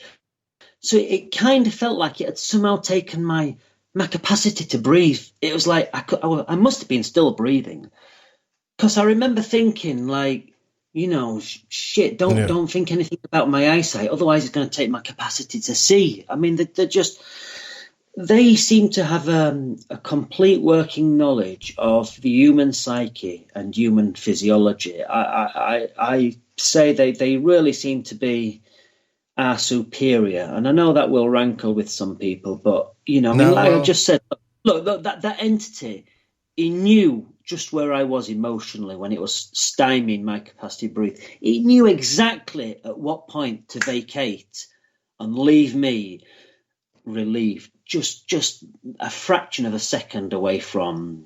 But you never saw it. No, I never. It just left at the perfect moment. And for like 2 or 3 minutes, I was just, it's like you feel violated. Yeah. But then you realize, you think, you know what? I've just been played one hell of a bloody good trick. And an experience like that, you can either say, I ain't ever touching DMT again. Right. That shit's scary. Or you can say, do you know what? You got me, and you got me real good, but I will be back. And that was kind of my approach. So another example, there was this Saturday, and it was like, the weather was like, when it's like foggy and still and there's no air movement. It's like that. And I'm saying I'm not smoking DMT. And I think there was something there that subliminally coaxed me into preparing a pipe, because it was like under duress. I said, right, okay, I will smoke some DMT. And it was like 15 milligrams. It's nothing. I was like, yeah, I'll smoke it. I can handle this. Mm-hmm. And I went outside, and it's like foggy. It's late afternoon, and it's still, there's no air movement. Every sound sounds amplified. And I smoked this 15 milligram. And I'm telling you, man, this thing was there. It was waiting for me. I mean, it just appeared above me. I could see it. I could perceptively feel its strange characteristics. It just came down to me. A portion of it went inside my head. It did something in my head, and then it shot up into the sky, and I could actually see the feel and see the direction it went. And I felt like I'd been like psychically raped, probably too strong a word, but I felt absolutely violated, and for like 2 or 3 hours afterwards, I was like, I don't know. I thought, has it put a bad seed in my head? Has it what? Yeah, you felt something dark, huh? Yeah, it's done something. It's subliminally coaxed me into smoking DMT. I've succumbed to that influence, and lo and behold, when I've smoked DMT, it's gone and bloody done something in my head, and I don't know what it's done, and I'm in the bath, and I'm thinking, oh shit, man, well, you see what I mean, though? Like, certain people are going to say, like, I'm telling you, man, yeah, I mean, stuff like that, like an experience like that, I could see why somebody would say, I ain't never touching DMT again, and it's demonic, and this and that, and I totally buy into that. But then after 2 or 3 hours of, really going through some really dark and rueful emotional experience, thinking, what has it done? I realized that the experience was designed to do that. It did that just so I would go through those 2 or 3 hours of real dark soul searching. What has it done? Why am I smoking DMT? And I'd say, do you know what? You got me, and you got me real good, but I will be back. And I think that's the kind of attitude that probably, if people want to research with this and pursue it, I think it requires that kind of level of determination to say, do you know what? You frighten me, and you frighten me really, really good, but I'm going to come back. Well, I think certain people would say too, Dick, like they'd say, well, that's my point, right? When you do DMT, you had some side effects to where you couldn't breathe. What if you did die, or you almost did die, right? So does that mean that it's really a drug that you shouldn't be taking? Or do you think that it really wasn't your body doing this? Like, I would have been doing the same. Listen, I would have been doing the same thing too, man. I'd have been out there going, oh, F me, I'm done, right? Like, I'm going to die. That's what I'm afraid of. That's what I'm telling you. That's why I've never done it. Because I'm deathly afraid of that, to be honest with you. That I used to have panic attacks all the time in my early 20s, and you just mentioned it earlier, it's horrible, right? To feel that. I don't want to feel that. Absolutely. Look, I'm probably conscious I'm here sounding like some kind of DMT hero, and I'm not. I'm just a regular guy, I'm a family guy, I've got a responsible job. I'm the world's best dad, by the way. Right. There's times when I have been a hero, and there's times when I've been an absolute coward. And I'm not going to lie. I have the capacity to smoke DMT on a daily basis. But I think for the last 2 years since I've published my book, and I've just been marketing it and, doing interviews like this and kind of enjoying that, I've smoked very little DMT. I have capacity to smoke it every day, but I'll be honest, it terrifies me. I'm not going to lie. It's not like I'm here saying, yeah, I got this, it terrifies the life out of me. Look. You get nervous every time beforehand sometimes? Yeah, I prepare my pipe with DMT. And it's like, it's like walking to your own funeral to smoke it. It's not like, yeah, I can't wait for this. It's very far from that. You are sober, you are somber, and if you let your emotions run away with you, you're probably not going to smoke that pipe. You've really got to, control your emotions. It got to the point with me where I was like, because my ego would be saying, no, don't smoke that, don't touch it, don't smoke that pipe. And, that little voice in your head is screaming at you, don't do it. And I'm like, you know what, I hear you, but we're doing it. And, it's not easy. It's not easy to do at all.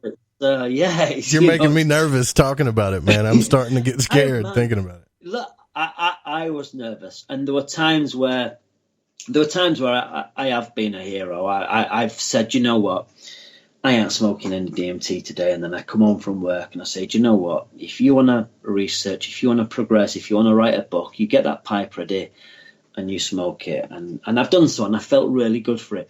Then there's other times where I've had like days off from work, and I'm like, nothing's stopping me smoking DMT. I'm home alone. It's a beautiful day. I could smoke DMT. And I just think, you know what? That's the craziest idea in the world. I'm not touching it. I'm going to go and ride my BMX instead. It's safer. You know, it's easier. You know, it's not easy. It's not easy committing to it. Yeah, I totally understand that. It looks like we got a call from Craig from Canada. You got a question for Mr. Khan, Craig? Yeah, I just wanted to call and say I really liked the turn he took there just a few minutes ago about about the real side to it. Like, there's a lot of fear, like deep, dark, like welling up fear that you need to be able to dissipate.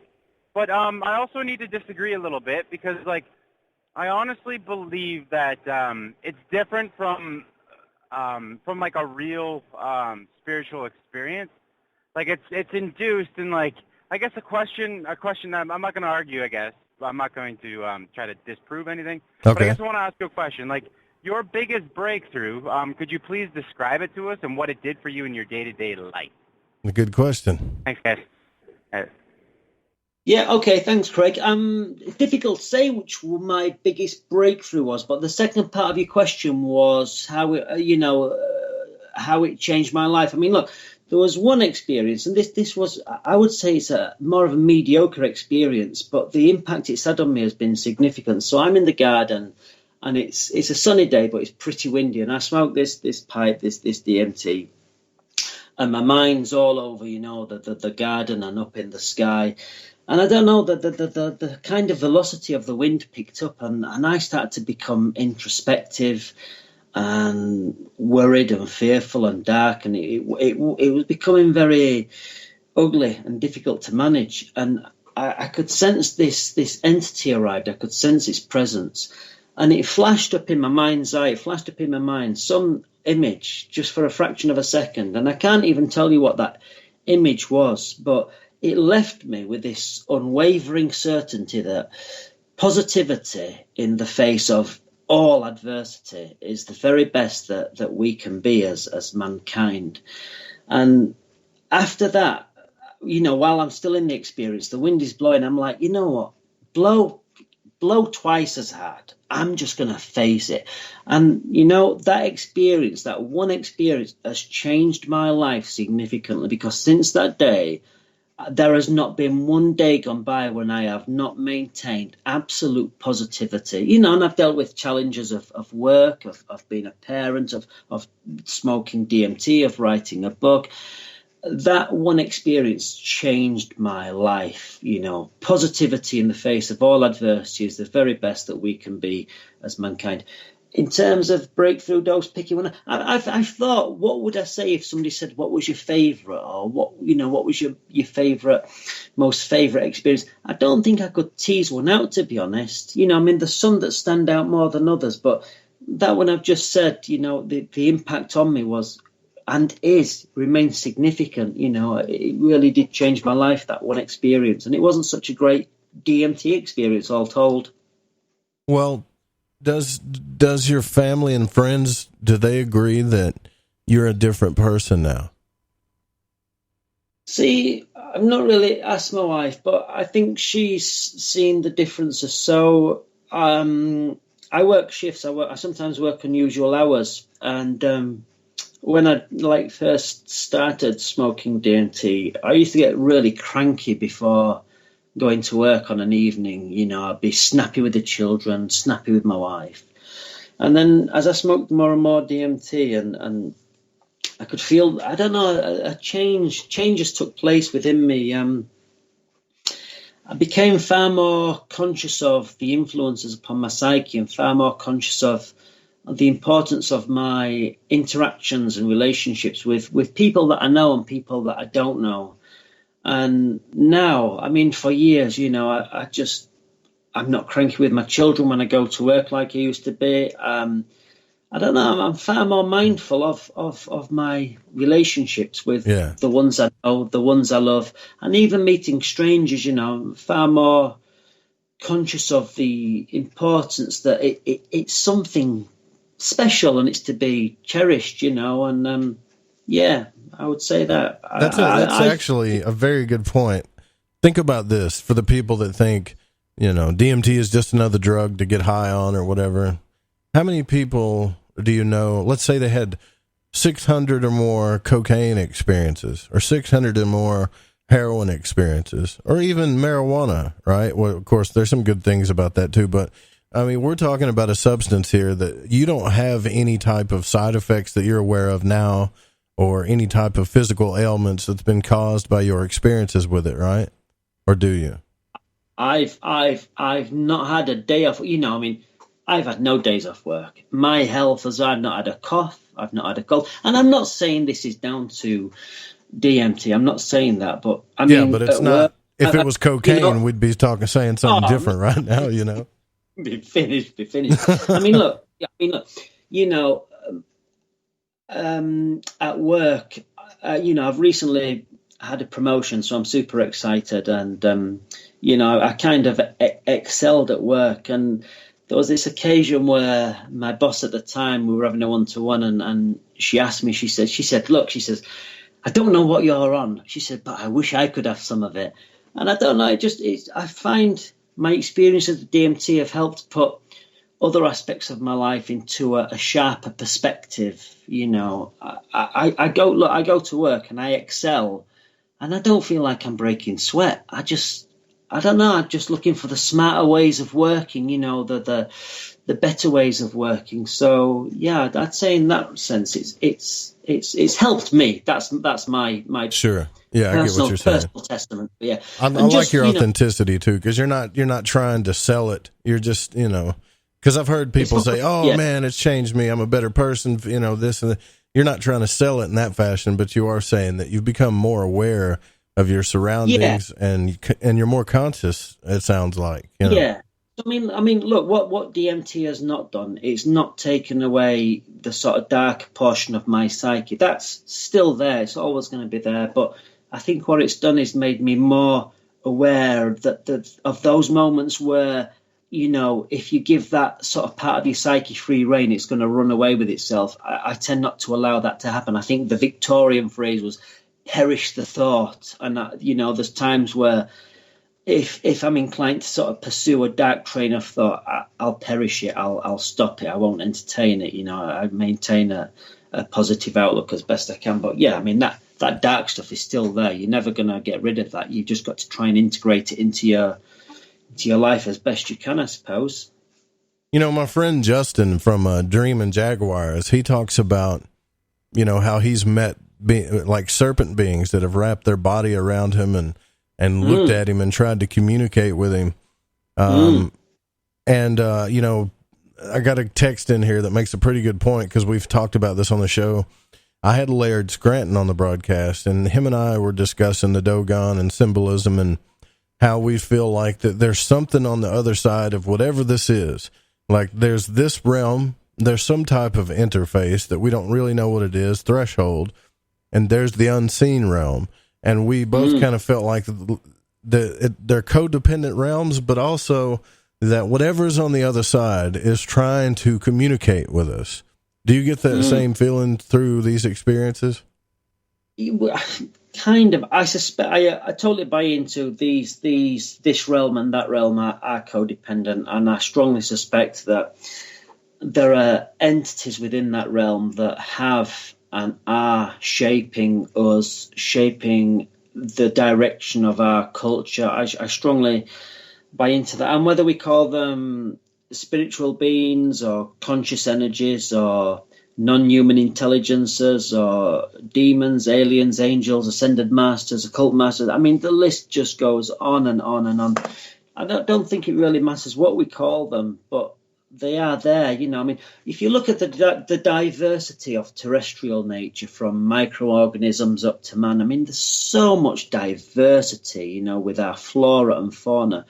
Why would we think that nature suddenly stops with man? Why should nature not continue beyond that, you know, invisibly so to speak? And I suspect it does. I suspect it does. I mean, you know, the only reason that we can't see these entities without, you know, amplifying our perception with DMT or other psychedelics is because our perception is limited, you know, in this body, you know, our perception is limited. But if we could see across all dimensions and all frequencies and all bandwidths, I think we'd be in for a pretty big shock as to what's hidden from our senses.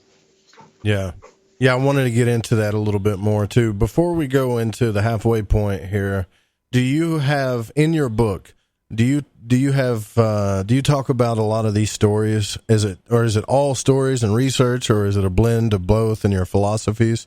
Is it all of the above? So it's, I guess, all of the above. So I start off setting the scene about, about my childhood with the OBEs and some strange things that he experienced, and that ringing sound in my head, and then how I came to be turned on to occult literature and what that did for me, and then how I came to chance upon the spirit molecule, and then how I produced my own research program, and then I think it's about 100 and odd experiences in the book. And what I do is that I write down the date, the time, the dose, where I was, and just explain what happened. I smoked it, and this is what happened. And I suppose, bit by bit, slowly throughout the book, I'm starting to say, okay, I think this is happening, and I think this is happening, and there were some experiences where it really did become obvious what was happening. So there was one experience early on where I smoked it in the bedroom.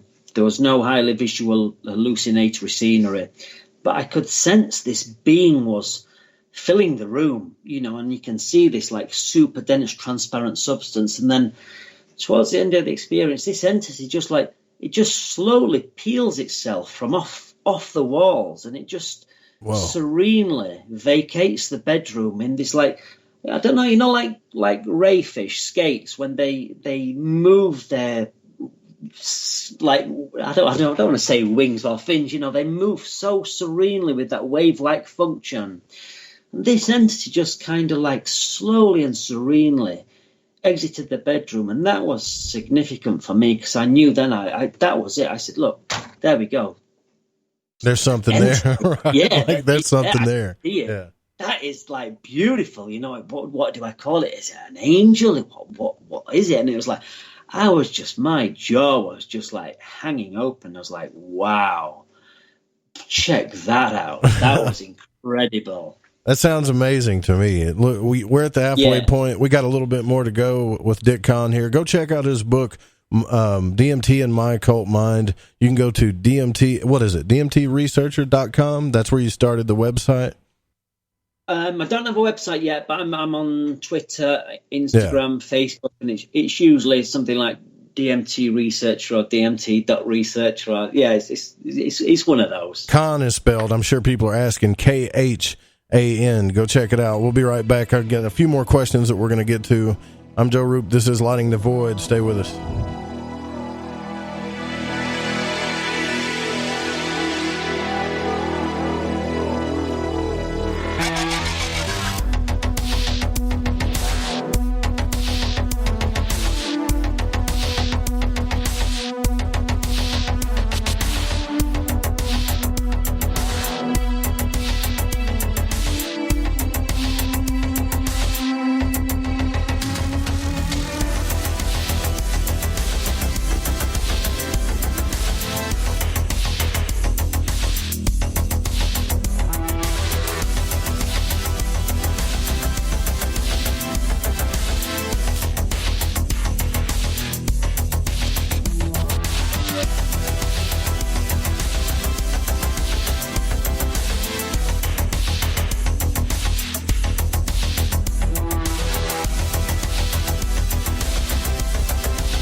To Lighting the Void Radio.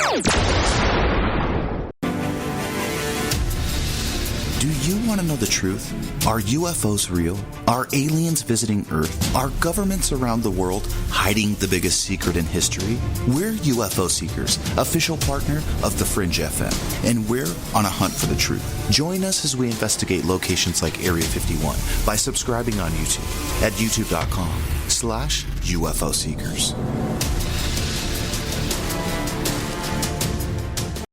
So, you love talk radio? Then you'll love TalkStreamLive.com. TalkStream Live is always on, 24/7, with the best streaming talk shows. Find your favorite talkers and discover some new ones. It's free, readily available online or on mobile with any smartphone or tablet. Finding your favorite talk shows all in one place has gotten a whole lot easier. Just go to TalkStreamLive.com. Be sure to download the free apps from Google Play or the iTunes App Store.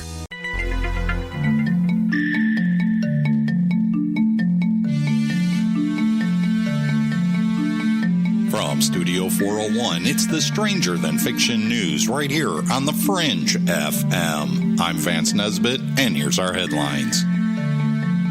Teaching artificial intelligence how to feel fear could make autonomous cars better drivers, according to a study. Microsoft researchers used pulse sensors to track people's fear responses.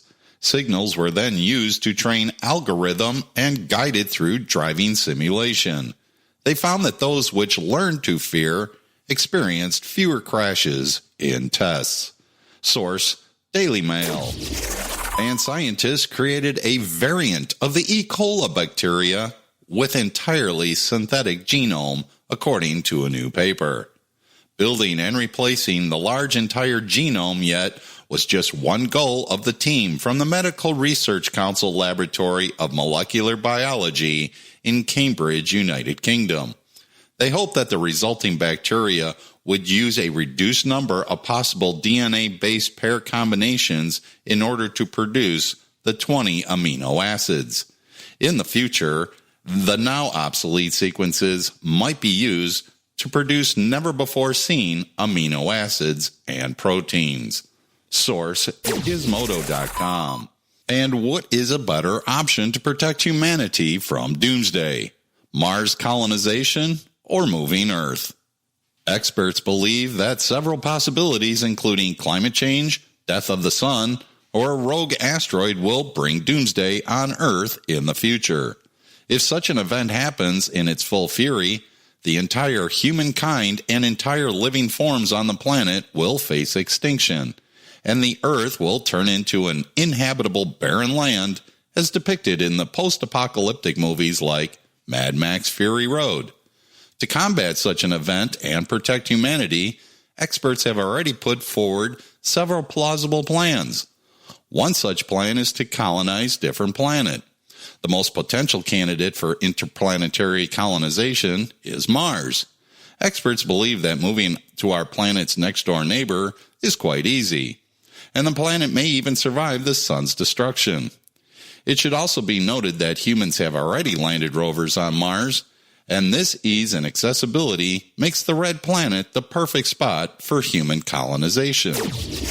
Matteo Ceriotti, a lecturer in space systems engineering at the University of Glasgow, suggested that moving Earth to a different orbit could be another way which the planet can be saved from a mass extinction event. Ceriotti made these remarks in an essay he wrote for The Conversation. Ceriotti revealed that this concept, which was recently narrated in a Chinese science fiction film, The Wandering Earth, can be embraced in real life. The Earth can be moved away using thruster light sails and interplanetary billiards to prevent doomsday events. Source, IB Times. And now let's just jump into a fun fact. More than 2 billion pencils are manufactured each year in the United States. If they were laid end to end, they would circle the globe 9 times. The average lead pencil will draw a line 35 miles long or write approximately 50,000 English words. Thanks for listening to the Stranger Than Fiction News right here on the Fringe FM. Again, I'm Vance Nesbitt, news anchor and sorcerer.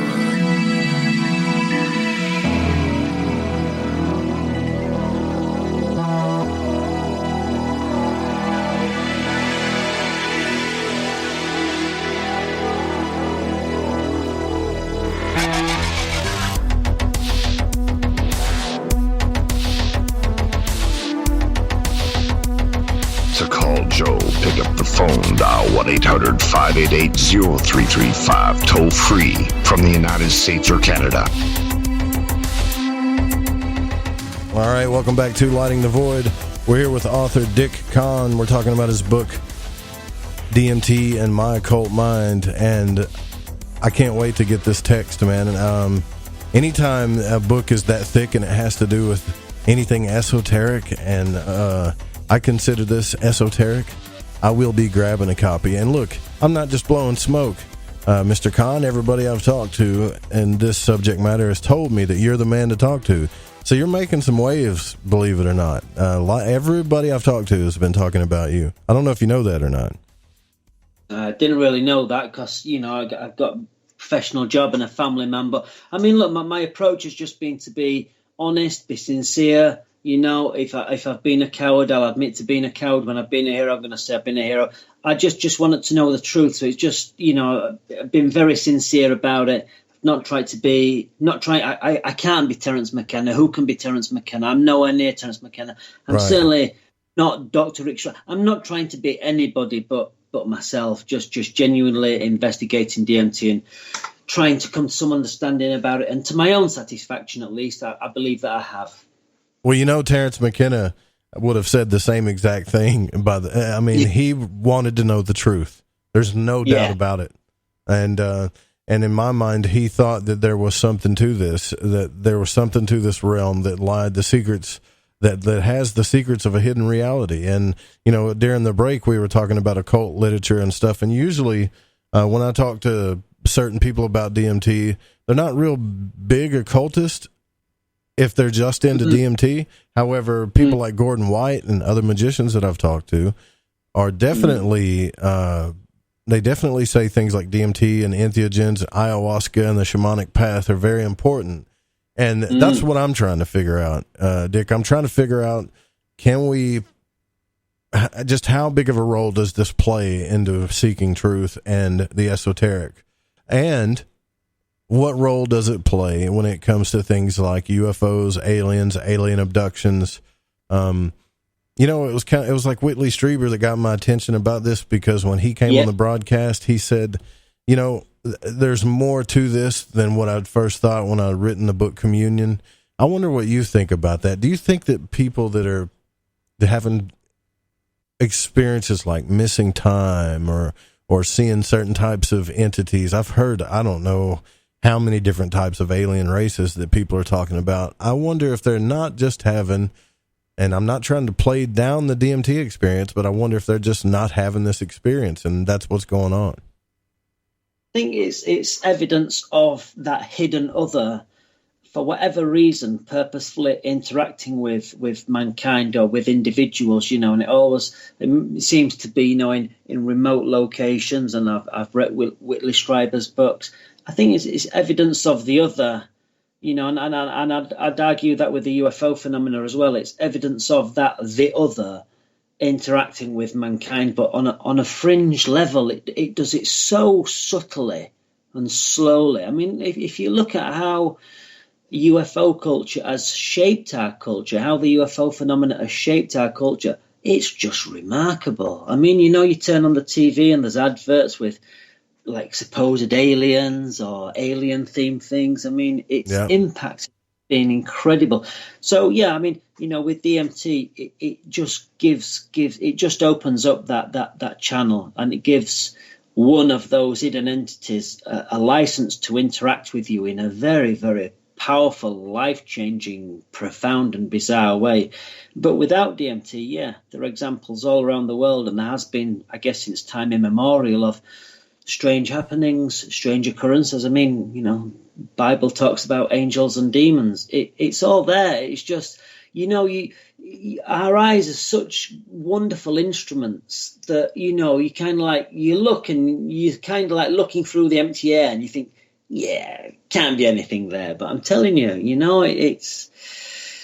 Well, there's just we only see so much of the visible spectrum anyways. We already figured out, there's ultraviolet on one side and infrared on the other.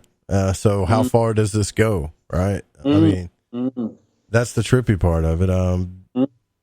What about... No, go ahead. I'm sure there's entities out there that are far lowlier than mankind. Just because we say something spiritual, it doesn't necessarily mean it's high intellect, highbrow. It's, I'm sure there are, I do believe there are a host of entities out there that are far less evolved than mankind. I suspect rather that there are many that are on par with our evolution, but equally I suspect that there are a great number that are far, far beyond our evolution. And I'm sure there's some that it doesn't matter how much DMT you smoke, you're never going to attract them into your setting because, I don't know, they're on a different evolutionary path to what we're dealing with. But there does seem to be a common class of entity that is all too ready to interact with a human being on DMT and impose powerfully, bizarrely, in a life-changing manner. I want to be really clear about this question because I think it might be the most important question when it comes to this subject matter. Do you feel like the things that you're experiencing through DMT are solely in the physical human brain, and that's it? No, if you're asking me if I think they're archetypes, then no. I buy into Jung's, archetypes, but these are separate entities, and I suspect they operate from a divine or semi-divine realm. And the reason I said that is, as I alluded to earlier, they seem to have a complete working knowledge of the human psyche and human physiology. I have had them squeeze a range of emotions from me that just leads me to suspect that they know the terrain of humanness. They understand it. And I could even go as far as saying I suspect that this class of entity has had some hand in shaping who we are. And I'm not talking like over years, but like just countless years. And I suspect there's been periods in humanity's history where, people have experienced these encounters before. DMT seems so new and wonderful, but I suspect the astronomer priests in Egypt who were using acacia, I suspect they were accessing these realms. I don't think this is the first time that humanity's interacted with these beings. I don't know if it's if they've necessarily done so through smoking it. I kind of tempted to suspect that smoking DMT, as people are, as I did, is possibly a novel way of experiencing these states. I mean, historically, I think it's ayahuasca, isn't it? It's usually a brew that's imbibed. Yeah, and there was a question about that earlier in the chat. I missed. Some people are wondering, do you get the purging process through smoking DMT? Do you get sick to your stomach and things like that? Does that happen? Yeah. Yes and no, and I'll just say that I've been lucky enough to have tried ayahuasca in the last few months. I had 3 teas, 3 ceremonies, and purged in the WC first night, second night, threw up unstoppably third night. But with smoking it, there's no purge afterwards. But look, I mean, I would wake up and I would go to the bathroom as part of my daily routine and, empty my bowels. And then, an hour or two later, I was like, right, I'm going to prepare a pipe and I'm going to smoke DMT. And 9 times out of 10, that would put me back on the toilet. Just, my bowels would be like, oh, gee, he's going to smoke DMT. Let's go and sit back down there. And it's like your body just seems to want to rid itself of everything, but never sick. But yeah, I mean, even though I'd empty my bowels, I'd be sat back on the WC before smoking that pipe regularly. And just as an aside to that, there was one occasion, and I've not really touched on this in my research yet, but towards the latter end of my research, when I was outside, I wasn't really getting what people call the breakthroughs, or what I would say where the entity is powerfully interacting with you in a mesmeric fashion. You're becoming engulfed in its mind. What actually happened is I would smoke it and it would amplify my mind, and then an entity would manifest in my presence. And out of all my research, those sites remain the most rewarding. So that would typically be, I'd be looking at something like an oversized, I mean huge, like size of a small van entity. And it was like a multifaceted diamond. It's like a diamond with like thousands and thousands of facets on it. And, you know, you can see that in otherwise consensus reality, or I can, because I've amplified my mind. My wife wouldn't see it. My children certainly wouldn't see it. And I mean, it clearly something beautiful of hidden nature. I mean, just beautiful, beautiful entities, you know, with beautiful symmetrical geometry, sacred geometry. I mean, just wonderful things to behold. And there was one occasion where I saw such a sight, and it was just a shock to my system. And as a consequence of that, you know, it was like my body was like trying to be sick. It was dry heaving. There was no vomit coming out, but it was such a shock that the natural reaction was my body went through this strange process of trying to be sick without vomiting anything, just because of the sheer shock of what I'd seen. Yeah. Wow. Do you ever see the same entities more than once? The same types of beings more than once? It's a good question. So in the landing area, the top of the stairs, I suspect that there was an entity there that interacted with me many, many times, and I've cried tears of joy at the interactions I've had with that entity. Outside, I've seen some very, very different entities. So I've just outlined that I've seen entities that look, an entity that would look like a very large, oversized, multifaceted diamond, you know, I mean, super dense, but also transparent. And there was one occasion where I smoked DMT and the same kind of thing happened. But this time, the entity that manifested, it's like its exterior was like, it was like tree bark. It was like gnarled and old. And I think this entity was just showing itself to me, saying, look at me, see how different I am to the others. And it was like, because you kind of wonder bizarre questions. You think, well, if these really are beings, then how are they born? How do they come to be? And how long do they live? And this one particular entity, I could sense it was just showing itself to me. It didn't want to interact with me. It really had no interest in me. But its exterior was like gnarled, and I could feel it. It felt rubberized. And I got the sense that this just was like a really old, aged entity just saying, look at me, you know. For all I know, it knew I was writing a book, and it just said, write this one up. I don't know. It's really wow. So it's kind of like you just ran into a random entity that really was already there, just kind of like, hey, what's up, man? Write a book about this. Yeah. I mean, you know, I'm in the garden, and I'll typically pull on my pipe 3 times. And, you know, it's like once you've got that first bit of DMT in your lungs and the molecules are going up to your brain, to your pineal site, I imagine, it starts to amplify that psycho-spiritual substance. And that seems to serve as a signal for these entities. But then you're taking a second pull, and it's boosting that signal. Then you're taking a third and final pull. By the time you've laid back down, it seems quite common that something from the hidden realms has emerged, manifested, you know, from apparently from out of thin air, and it's just there within your immediate setting, you know, just wonderful sights to behold. Yeah, I know everybody kind of knows this. They know I'm going to try this, and I'm going to probably shout to the winds but I wonder how many times, like, do you think people have breakthroughs on their first experience, or it takes a few times for them to actually have a life-changing type experience? Does it take, have you ever heard of anybody doing that the first time? Oh, yeah. I mean, look, on Instagram, I spoke to people who've, like, you know, they said, oh, damn, I tried DMT, and they're smoking, like, big dose. And they have had an experience that's like, it's just blown them away. I mean, breakthrough, no doubt about it, blown them away.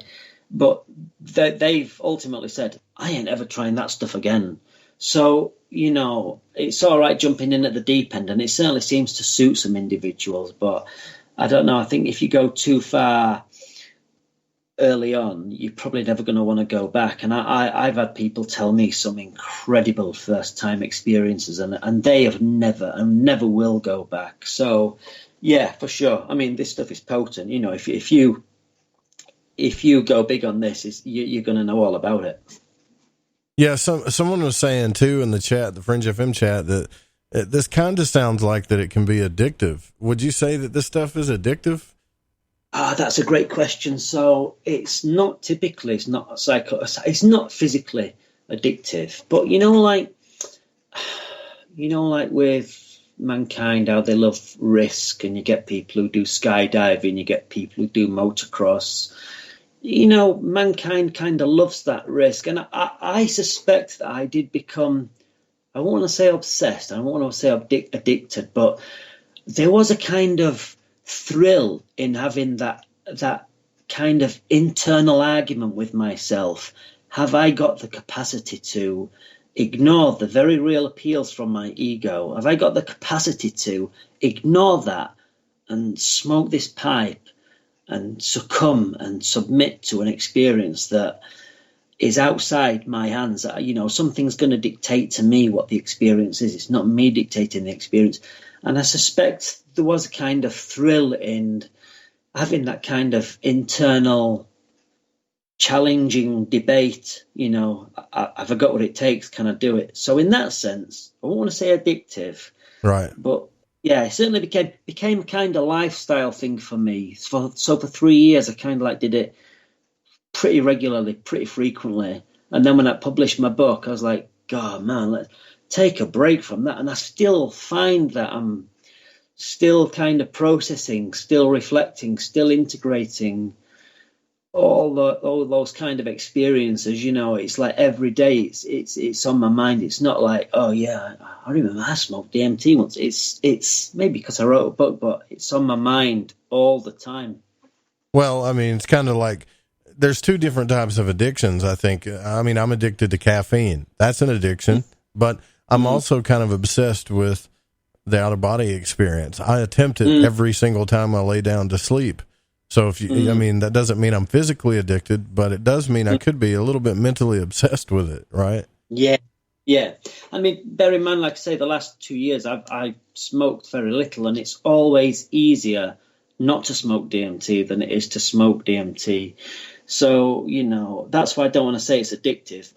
You know, I've got the capacity to smoke it on a daily basis, but man, that is it's a big ask. You know, I would love to go. I want to get my second book published this year, and then I would really love to be thorough in my research, to go back and continue my research. But you know what? It's going to come down to whether I've got that capacity of courage within me, and I don't know that I have or I haven't. I really don't know. I mean, today is going to be a lovely day. I'm off work, and if I say to myself I'm going to smoke some DMT, I'll be like, no, that's just crazy. I'll let me get my BMX and go to the skate park instead. I don't think that it's addictive if you're telling yourself it's a lot easier not to do it. Yeah, you know. It's not. But I think there is, like I say, there is a kind of, I experienced, I imagine what was a kind of thrilling, I don't know, just have I got the capacity to smoke it? And sometimes I did, and sometimes I didn't. Well, you know, that's another thing that I think some people are afraid of. Look, I'm obsessed with finding the answers to things that people tell me I'll never find the answers to. I don't know why. Some people call it irrational, but if you get to a place where you start finding answers, then, I mean, I guess there could be some unhealthy obsession with it, but in my case, but I don't think that happened in yours. And you did this as an experiment, right? I want to know the truth about this. This is how we're going to do it. And again, I'll stress this on this show. Your experience tells you the truth, and you took that route. There's only one way I'm going to know, is if I have the experience. Yeah. And you know, it may help some listeners to know that when I started, I'd done months and months of research. You know, I'd watched the Spirit Molecule. It gave me goosebumps. I researched and researched and researched, and then, you know, I set out to experience for myself, and didn't matter. Everything I'd read, I forgot about, because the experience is just so overwhelmingly powerful and unique. But when I started, I began with curiosity. I had no fear whatsoever. I just thought, I have got to try this. So yeah, first few times, kind of like just high curiosity and amazement at what I was experiencing. And then as I began to up my doses, there was one occasion. It was actually the occasion after the circus troupe experience, I think I mentioned at the outset. And it was the next day, and I smoked the same dose, 35 milligrams, and the room fills up with all this turbulent, transparent, psycho-spiritual energy, and I can feel this other presence there. And I'm so shocked that I can't breathe. It's like I'm struggling to breathe because I'm shocked at what I'm seeing. And these human-like entities, you know, I can see their faces, and they're all looking at me with great concern and see that I can't breathe. And very quickly, it all just dissipates. That energy just goes and dissipates. And then I'm like left on my own and slowly get my capacity to breathe again. And look, I mean, after that, I wouldn't touch it it was months and months before I would touch it again after that. It had such a profound impact on me. What do you think the implications of the future of consciousness is with this? Let's say if science and medicine started taking this more seriously. In other words, you know, we toy around with the idea that people like the president and people that are important should take this substance and the world would be different. After all of your experiences, do you think that would be the case? Like, let's say if, I don't know, Donald Trump or the prime minister of whatever took this stuff, that we would live in a different world. Would it be that profound? Such a good question. But you know what? I don't think the experience is for everybody, and I think some people just genuinely don't want to pursue this. I mean, I when I saw the spirit molecule, I knew I had to try it, and I felt it was calling me. And I know from people I've spoke to, I mean, nobody at work knows I do this. You know, I keep that very, very separate. But I've spoke to people before about psychedelics at work, and there's kind of a mindset amongst some individuals where they poo-poo it, they laugh at it, they say, oh, you know, it makes you this and makes you that. And I don't think it's for everybody. But to come back to how you introduced the question, I have no doubt that DMT, or rather the experiences from DMT, are going to change this world. You know, I mean, I think it's already doing so. I think there's going to be such a big cultural shift from this. And I think, you know, science will have to respond to this. And it's just going to be really interesting to see how that works out, because science aren't going to start using terminology like spiritual entities. They're going to have to rebaptize these things and use their own language. There's no way science is going to start talking the language of religion. But yeah, I mean, this stuff is going to change the world, and principally because it gives subjectively the user, or the majority of users, overwhelming experience of that there are other beings. We're not the pinnacle of creation. There are other entities out there. And then it becomes really interesting. And is it Alex Jones, the conspiracist? Yeah, he's the one that said that there are aliens talking to us through DMT, controlling the world and the military. Yeah. Well, the arguments that then flow through such a realization is to ask, well, what influence do these entities have on individuals, on nation states, on technocrats, on politicians? You know, and you start to ask all kinds of, well, what kind of entities are there, and which entities are influencing which groups, and why is a law made that permits me to get drunk and harm myself with tobacco, but why is the laws that say I can't expand my consciousness? And then it starts to get really, really interesting, you know, when we start to ask, well, what influence does this otherwise hidden realm have on humanity? And that's why I purposefully put occult in the title of my book. And I'm using occult in a light interpretation, LITE. I just think, you know, I think for me, it's one of the most insightful and meaningful ways to report upon mind manifesting research with DMT is through adopting an occult influenced interpretive analysis. Well, occult just means hidden. And if this exactly. Yeah. And if this substance that you already have in your brain is actually helping you pierce through the veil And I mean, maybe it's not helping us pierce all the way through the veil. Maybe it's kind of, we're still getting, I guess, a filtered view of it. But I can tell right now that you believe from your experience that this isn't all in your brain, that you had some type of communications with the other that you call, or something else. And to me, Absolutely. that's pretty important.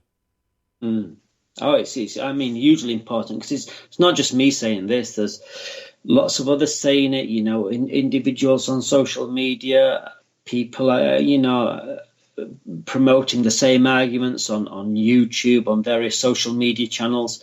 I mean, look, I say again, this substance is going to change the world. There's no two ways about it. It's simply, it's unquestionable. It's unquestionable. I guess it's only questionable for people like me that have never done it. But do you think once people have that experience, you have no doubt that it'll probably be unquestionable to them as well, if they have a good breakthrough experience? I suspect so. I think it's down on the individual, because, I mean, bear in mind, when I first started, I had no idea what was happening. So when I first started, I believed in hidden realities, hidden beings of nature. But when I first started smoking DMT, I had no idea that's what was occurring. That's what was interacting with me. It became the truth kind of revealed itself slowly. And because I was really persistent in my approach and smoking it, and not just smoking it and like, let's see what happens, but trying to be really sharp and insightful, like really, as like when I smoke it, I'd lay back and I'd, right, I'm going to be super observant. I'm not going to miss a trick.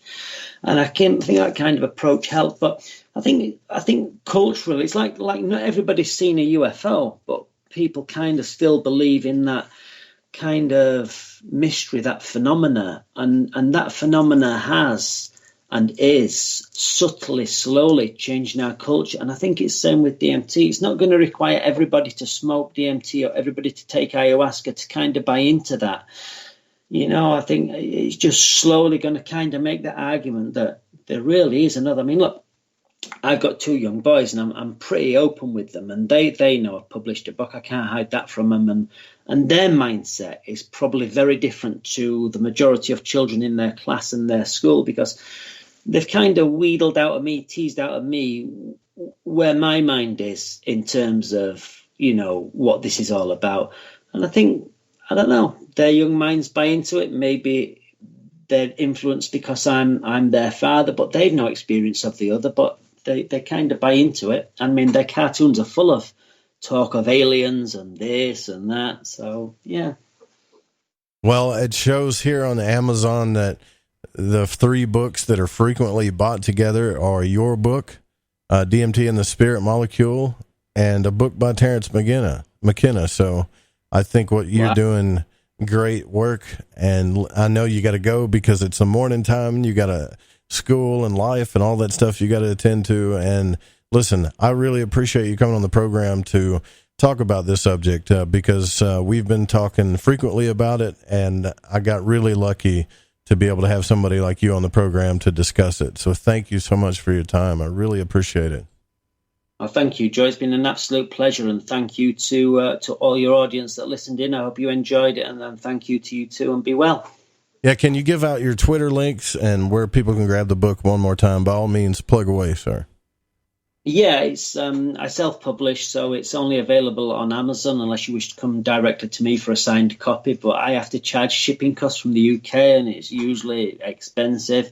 Other than that, I'm on Instagram as DMT Researcher. I'm on Twitter as, I believe it's DMT_Researcher. And Facebook is DMT Researcher. I'm trying to be active on there, but at the moment I'm really focused on getting my second book ready, so I'm not as active on social media as I have been or would like to be. But once I've published, then I'll be back on there and I'm busy. But if you message me, I always respond to a DM, always. Well, thank you again so much for coming on the program. It's been an absolute pleasure, and I look forward to more work from you, more books, whatever you got going. We'll be following you. Thank you so much, Joe. Take care. All right, guys, we'll be right back. Listen, that was Dick Kahn. Go check out the book, DMT and My Occult Mind. You got to go check it out. It's on Amazon. My final thoughts on this, plus some of your questions, will be addressed, and what's coming the rest of the week. We'll be right back.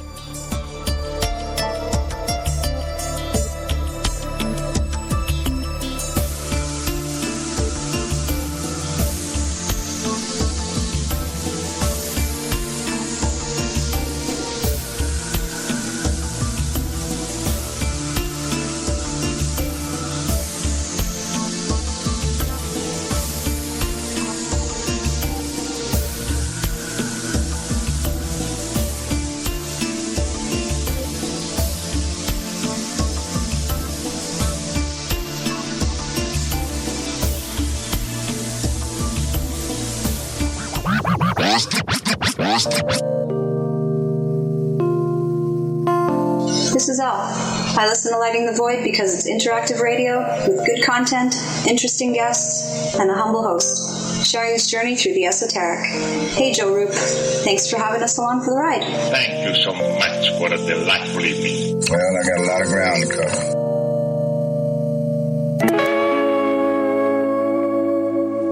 Alright everyone, this is Justin from the UK. Excuse the chitty. If you're into the Fringe and you want to hear the brass tacks, me old China plate, Joe Roop and his guests on Light in the Void will open your mince pies. You need to shut your northern self and use your 10-speed gears and listen to them bubble.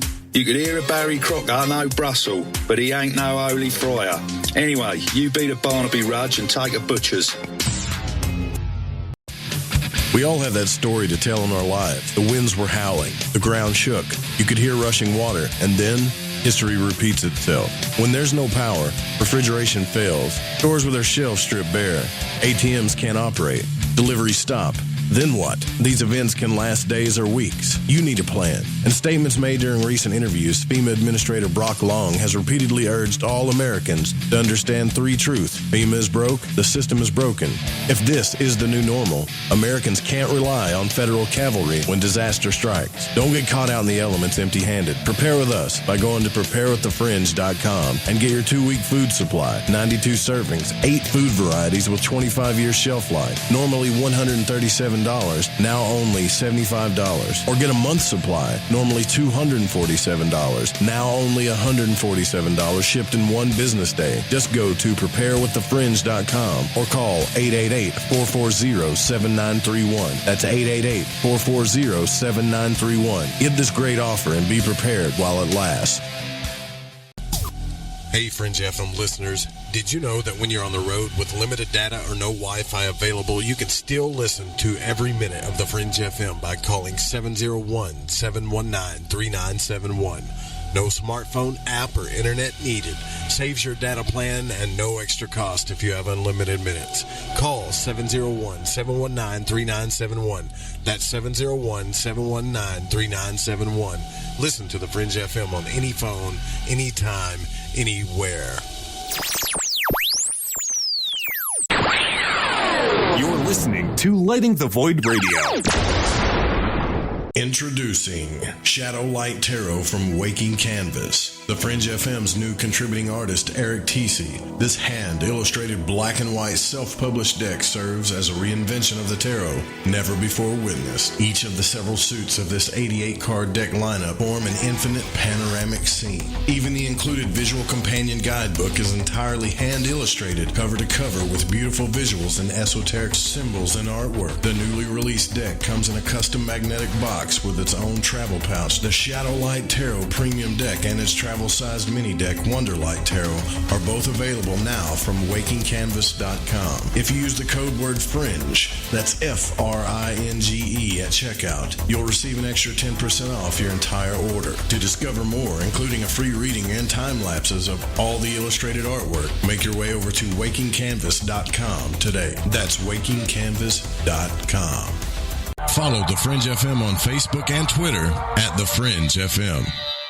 Start your evenings with The Fringe FM long before those other shows get started. Exclusively live on The Fringe FM, hear the Quantum Hologram Matrix with the Reverend John Polk, Tuesdays at 5 Pacific, 8 Eastern. And our newest show, Sci-Spy Radio with Suzanne Ross, Wednesdays at 5 Pacific, 8 Eastern.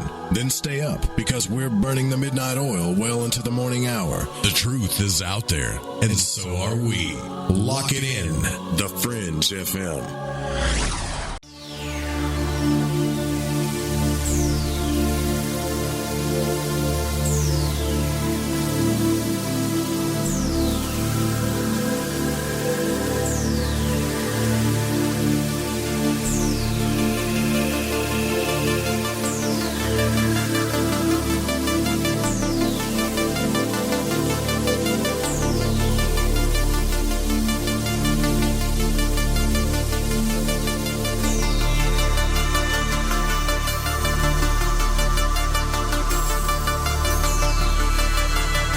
You're listening to Lighting the Void. The call-in number is 1-800-588-0335. If you would like to text, you can text in at 888-777-5631.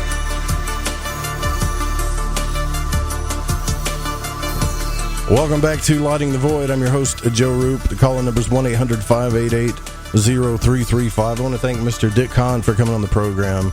Wow, fascinating conversation. And, we've had a few guests on to talk about the subject, and it's important that on Lighting the Void, that in order to explore the void when it comes to seeking the truth, we can't just touch on one or two subjects here. We've got to look at everything, all aspects of seeking the truth. And the Terrence McKenna thing, Graham Hancock, and all the people that have said that that DMT is the answer to a lot of these questions is enough for me to think that we need to go down this road, and so we have. And so right now, it looks like we've got Gigi from Shift Happens on the line, and he wanted to make a couple of comments real quick and tell us his experience with it. What's up, brother? Hey, man. Yeah, thanks for having me on. And I'm very much in line with Graham Hancock and Dick Kahn, and I've had countless experiences with it. Maybe not as many as Mr. Kahn, but he's probably the only person I've heard of that's had more than me. I guess you can put it that way.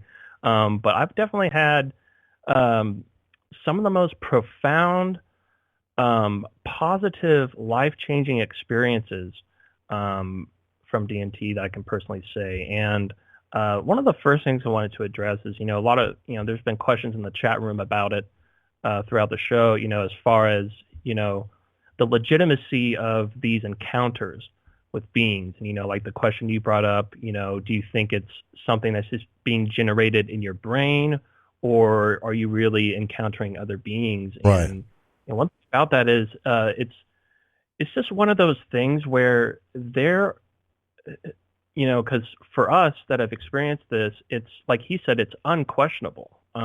It's something that we can talk about it all day.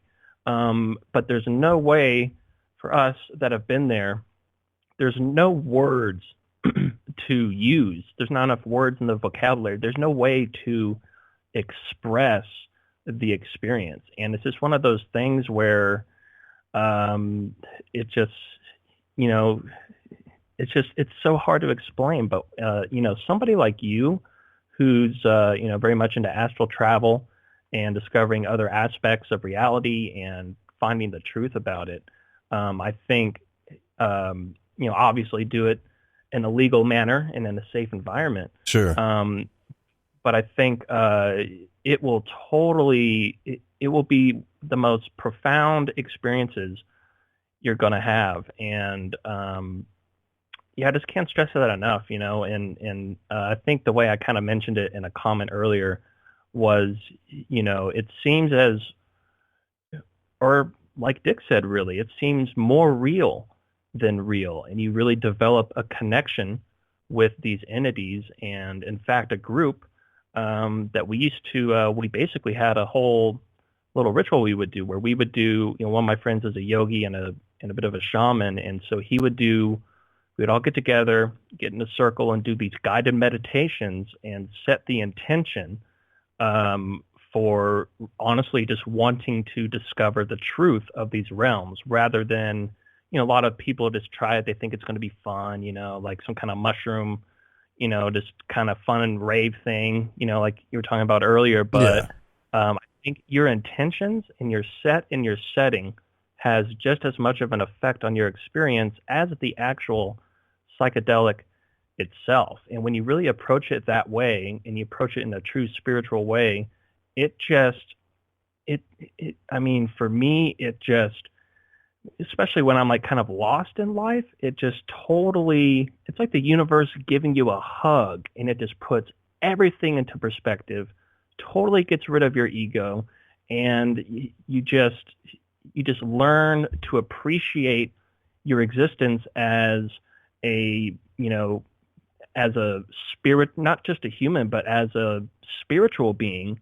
And it just gives you this whole another appreciation on life and for the people that you have in your life, on a scale that is just, there's nothing that even comes close to it. It's one of the most powerful things. And just last point, I think I think if you did get, you know, the president of this and the prime minister of here, and you got them all in a room, and you had them have that experience and make sure they were intending to do it in the right way. Not only would they have these profound experiences, but they would, I guarantee you, more than a few of them are going to encounter the same entity and get the same messages, as I've had, you know, experiences with that with other folks as well. And I just think the fact that it's the most illegal drug in this country, I wouldn't even call it a drug, but the fact that more than anything, Big Brother, so to speak, doesn't want you to have this experience should create curiosity enough to see, okay, what is this? Why don't they want me to experience this? And it's you know, it just gets such a bad rep, and it's just like, I just feel sad that it's not more accessible for people. And I think it's a really beautiful thing, and I just wanted to back up most of what everything Dick Kahn was saying tonight. And they're, you know, yeah, it's a Schedule I drug. It's highly illegal. I think isn't it considered like a felony offense for your first time in a lot of places, that if you even get caught with the possession of it. And, you know, like in this show, we're not promoting you doing illegal things, but I am promoting experiences that find the truth. And so I'm kind of like a catch-22 here. You know, and not a long time ago, Gigi, I used to tell myself, look, there's no way I'm going to do any shows on DMT, right? Well, that changed for me. That changed for me profoundly after I start reading and studying in occult literature, and it's like, okay, yeah, there's something to it. I think what a lot of people get afraid of, though, and you can probably vouch for me on this, is I've went to certain conferences, even locally here, and you meet like these real new agey people. Some of them will even prance around wearing makeup and gold Speedos, and you're like, I don't want to become like that. I don't care what's on the other side. And it's not a judgment. It's more of like, this is why people don't take the UFO community seriously. This is why they don't take the study of consciousness seriously, is because how we're relating to the actual world. And I think that's where a lot of people get caught up, is they think it's just a bunch of hippies, you know, that are wanting to go back to the rave world to do DMT. And I don't think that's really the case. And maybe in some, but not all cases. Yeah, and there's definitely a lot of that bad stigma around things like these, and that's why, because I remember back in the day, you definitely were not exactly about doing shows about this stuff, and so I was just, you know, once I saw the show that's happening tonight, I was like, yes, all right, Joe, good job. Yeah, like, yeah, I mean, because I don't want to just become a show all about DMT, right? Because there's more. There's just that, to me, it's just one part of the equation. But I'm starting to realize that it's a bigger part of the equation than what I used to think. That's all, right? So, but you've had your own experiences with it. So do you know for sure that whatever entities that you're communicating with, that they are on the other side? They're not. It's not a hallucination. It's not in your mind. What do you feel about that? Yes, I believe that more than anything in the world. Not only because doing it together with other spiritual friends of mine, like I mentioned earlier, and we encountered the exact same beings and got the exact same messages. But also the most profound time for me, it was, it was just at a point in my life where I didn't really, this was kind of in between jobs, didn't really know what I wanted to do. And so I had this experience, and this being who Graham Hancock has described the same being, Rick Strassman, multiple cases of his, they're very clearly describing the same being. And for me, it was just the most positive love frequency that you can possibly imagine. And the only way I can describe it is I felt more related to this entity than I do my own family. It was like this long lost reunion that has just been needing to take place. And it just totally, like, my depression was gone. My anxiety was gone. I just had this new profound level of compassion for everyone around me. It just was the biggest positive boost to everything. But then at the end, and one of my good friends, he literally asked the same question and basically has the same story.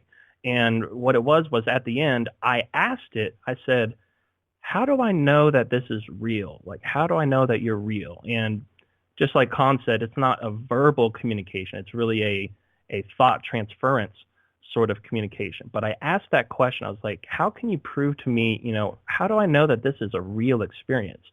And she reaches out and she touches my chest with her finger. And as soon as she touched my chest, I just got electrified with the most ultimate feeling of love that I can't even describe in words. And then she pulls her finger away and she goes, that's how you know. And that feeling that I got there was more of a real feeling than anything I've ever experienced. And that's actually happened a couple of times. And I've got other people I know that are very serious about, these things like I am.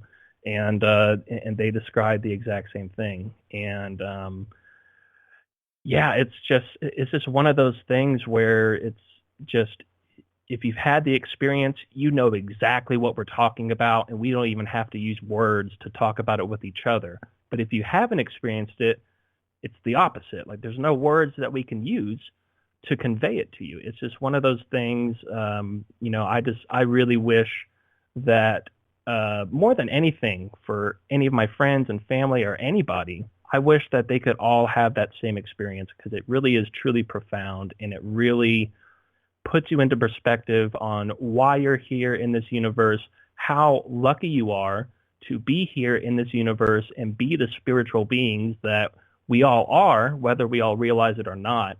And it's just, I can't express how profound it is. And it's just such a shame that there's all bad stigma around it. Well, man, I really appreciate you calling in and talking to us about that. Thanks. I really appreciate that. It means a lot. Yeah, because to me, Gigi, experience, I mean, look, you and I have both read quite a few books. Well, you and I have read some of the same books, but there's nothing that can deliver a message and be true to you more, in my opinion, than your own experience. And I'll still believe that to this day. Absolutely, 100%. And that's the bottom line. So, but yeah, I know you've got quite a bit more of a show to do. So thanks for giving me a couple minutes here, and I'll let you go ahead and get back to it. No problem, brother. Thanks for calling. That's Gigi from Shift Happens, and his show comes on every Friday night at 9 p.m. 7 p.m. Pacific, right before the show. And I believe this Friday they're going to have Mr. Billy Carson on, so you might want to go check that out. Of course, I've had my own debates about Billy Carson's work, but that doesn't mean that you're not going to learn something from what he has to say. But I've changed my mind about this more than once, if I'm going to be totally honest with you. This whole idea of the hidden realms and the occult realms and what Dick Kahn was calling the other. It's fascinating to read about. It's fascinating to watch TV shows about. In fact, I know that Stranger Things is coming back up also. There's always another good TV show nowadays, too. That's what I'm liking. Even though Game of Thrones is over, now we've got Stranger Things coming up, and then we've got, what's the other one? Strange Angel, Season 2, the thing about Jack Parsons and Crowley, that's coming up, and a few other things. But they know that we're interested in this stuff because it's all in the media. But I'm challenging you, and if you're a new listener, most of you already know this, but if you're a new listener, here's my challenge: to not believe anything until you have that experience. I don't care how the book comes across, how everything that you're reading sounds super intelligent and convincing. I give you an example of this, how I realized this. When my life just totally changed was when I was reading, you all know this, Journeys Out of the Body. I did not believe him. And if I never would have read that book or had that experience to this day, I would tell you it is a crock. But he was convincing enough, and I think that's the role of a lot of books, is just to convince us enough to re-question what we thought before. And Robert Monroe convinced me enough to take that journey and to keep practicing and keep trying. And I learned that, okay, this isn't going to happen overnight. This is something I got to practice at until I had that real etherical out-of-body experience. And once you realize that, man, this is real, right? This is, it's so profound. Yeah, it's life-changing. Now, I'm not going to go around and dress up like somebody from a Grateful Dead concert and, you know, speak a different language. I'm not saying that those people aren't channeling stuff or whatever. I just haven't had that experience. And to be honest, I get really uncomfortable around that stuff, but I'm trying to open up to every point of view. And so somebody earlier in the chat room asked me about Ryan. They said, well, didn't Ryan do a show where he totally believes the opposite about the DMT experience, that it has nothing to do with enlightenment and the occult and etc.? And I would say, I'm sure Ryan did a show about that, but you have to know that Ryan and I don't agree on everything. We just don't. And I can't honestly tell you that DMT has something to do with initiation or the enlightenment experience until I've had the experience. But what I will say is that I'm open to it more, because based on the books I've studied, remember what I just said about that, is that the symbolism, the occult symbolism, everything leads back to that. It leads back to that hidden mana, or that hidden, I guess you could say, hidden mana that comes down from the pineal gland. If you read, all you have to do, if you want to look into Western esotericism, and read Manly P. Hall's book about the occult anatomy of man, and it's all there. And that's not the only text. I mean, it's in all the statues, the pine cone. You guys have seen this stuff, right? It's there, but I would just not want to admit it, because I thought that, you know, the only real way to get to this experience would be to purify my body, purify my soul, my behavior, you know, become this perfect being, and then I would be ready for a spiritual experience like that. Maybe I would meditate enough to where I could do it, or maybe I would do the right set of rituals to where I would have this experience. But doesn't that come from a place of, I wonder if that comes from a place of lack, or from a place of, we just don't feel deserving enough to be able to have something like that. I don't know. I mean, could the universe just be laughing at us right now and saying, these guys really think they have to become perfect before they can have a spiritual experience? And yet, through nature, through symbolism, through dreams, through everything imaginable, through divination, Spirit has been trying to talk to us. And we just choose to ignore it. We ignore our deja vus. We ignore our synchronicities. We ignore coincidences that just keep happening. But what if we chose differently? I mean, what if we chose to stop ignoring that stuff and to realize that something was trying to communicate with us? I think everything would be different. Just give it a chance. You don't have to go all out and just become super love and light, spiritual, hippie, Grateful Dead type, whatever. You don't have to go all out. You can just dip your toe in the water a little bit and see if there's something there. You know, like start listening to the coincidences, the deja vus, and the synchronicities. Maybe flip a few cards around. Maybe do like the Jews did. Cast lots or something. And see if there's something on the other side of our limited reality, because it's very limited if you really think about it and look at it from a relative aspect.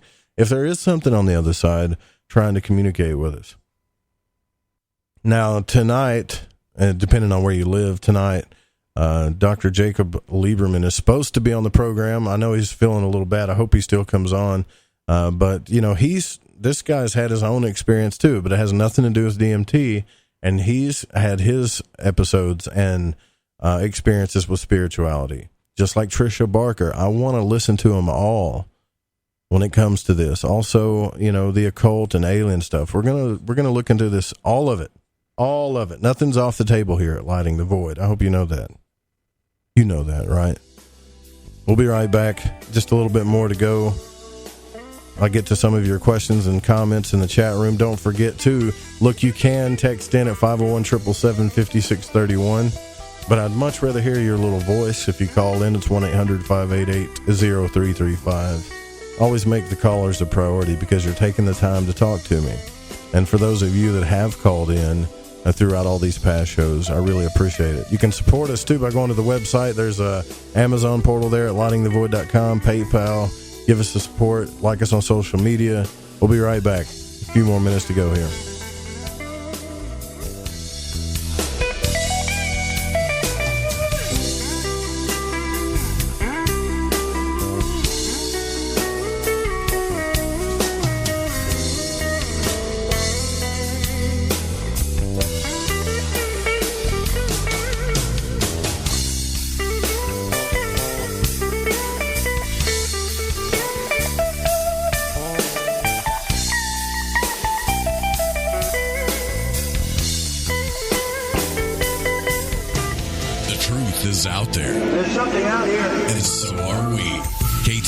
Digital Broadcasting, The Fringe FM. You're listening to Lighting the Void Radio. So, you love talk radio? Then you'll love TalkStreamLive.com. TalkStream Live is always on, 24/7 with the best streaming talk shows. Find your favorite talkers and discover some new ones. It's free, readily available online or on mobile with any smartphone or tablet. Finding your favorite talk shows all in one place has gotten a whole lot easier. Just go to TalkStreamLive.com. Be sure to download the free apps from Google Play or the iTunes App Store. Hello, this is Vance Nesbitt. Take the time to expand your mind by listening to Lighting the Void with Joe Roop right here on The Fringe FM. Follow The Fringe FM on Facebook and Twitter at The Fringe FM. Hey, is that a new music app? Yeah, check it out. Surfer Music Discovery. It links to thousands of online stations, but the twist is you see the song names and artists that are now playing live. That's different. No guessing. Looks like a waterfall of music. So many formats. Rock, oldies, country, R&B, jazz, and a whole lot more. How's that spelled? Surfer. S-U-R-F-R. Is it expensive? It's free. No need to sign up or sign in. Get the Surfer Music app free from Google Play or the App Store. Lighting the Void is proud to announce Mind and Magic's Protection and Defense Course for protection from magical and psychic attacks. This is not a joke. Magic practitioners are on the rise, and with that comes attacks from baneful or black magicians that try to harm or hurt others for their own selfish reasons. If you are not a believer in psychic attacks, then this isn't for you. If you are, and you want the power to defend yourself and your family and home, then I highly suggest you grab Freighter Xavier's Protection and Defense Course. In this course, you will learn how to tell if you are under attack from a natural source or if an individual is attacking you. The 4 forms of curses and attacks. How to remove self-imposed curses. The correct way to cleanse your home from negativity or malevolent entities. How to make your own holy water. What you should always keep near or under your bed. Herbs that banish negativity and promote purity. The most powerful banishing rituals on the planet. And for those that seem to want to harm you the most, how to put your enemies in a hell pit of their own making. You can also learn protection against shadow people and other entities. Or are you just in a bad planetary alignment? Even how to get rid of an enemy using a tic-tac box. It does not matter what your faith or belief is, this will work. Click the banner on the website at lightingthevoid.com or go to lightingthevoid.com/Xavier. Okay, here we go. AncientLifeOil.com. AncientLifeOil.com. Now this is for CBD. AncientLifeOil.com. Again, for CBD. Where do I get CBD? AncientLifeOil.com. It's pretty good stuff. Organic, non-GMO. We are the Ferrari of CBDs. AncientLifeOil.com. You know, they say when you mention a person's name 3 times when you first meet, that you're going to remember. So I'd say to you, nice to meet you, AncientLifeOil.com. It's AncientLifeOil.com, right? Nice to know that you help people. AncientLifeOil.com. Think about this. Occasional stress, occasional anxiety, occasional inflammation, occasional stiffness, and intruders that get you down. AncientLifeOil.com. Okay, so I'm going to give you a fact for the day. So Ancient Life Oil does not help you with business deals. Hold on a second. If you feel better, it could help you make a better decision. Okay, I'm wrong. Just remember to go to AncientLifeOil.com. Want to know what's on The Fringe FM? Check out our schedule at thefringe.fm.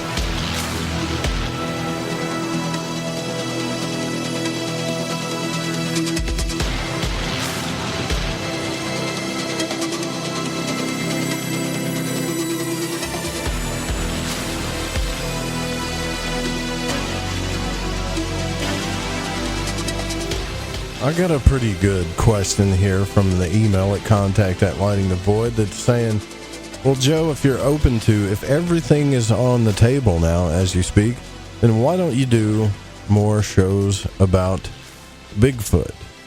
That is a very good, you got me on that one. I'll tell you why. Because I think that Bigfoot, to me, I have a hard time trying to wrap my head around other beings in the woods, I guess. But look, I grew up in the woods in Arkansas. I spent 90% of my young adult life in the woods of Arkansas. Now, we've done Bigfoot shows, but I spent most of my life in the woods of Arkansas, and the only crazy thing I ever ran across, I would say, was a blue racer that tried to attack me one time, and a weird-looking fish, because I guess they're inbreeding here. I don't know. That's an inside joke for Arkansas, but a weird-looking fish. But I've never seen all the Dogman stories I've read and all this stuff. I've never had any experiences with it. People say that they hear certain screams in the woods, and that, you know, it's got to be a woman screaming or something. A lot of times it's just a fox screaming. If you ever heard a fox scream at night, it will scare the hell out of you. It sounds like a woman screaming at the top of her lungs. And even some people have said it's a cougar or whatever. But, you know, you make a good point. And I'm open to it. It just, the case will have to be a little bit more convincing than others. It's kind of like why I have Dark Waters on the program, because the stories that he tells on there are pretty convincing. And his process that he talks about through that, how he gets people to tell the stories, he does his own filtering process, so it's pretty convincing. But I've never been out in the woods, you know, and heard this. Wait a minute, no, I'm sorry, that's not Bigfoot, that's Chewbacca. No, here's Bigfoot.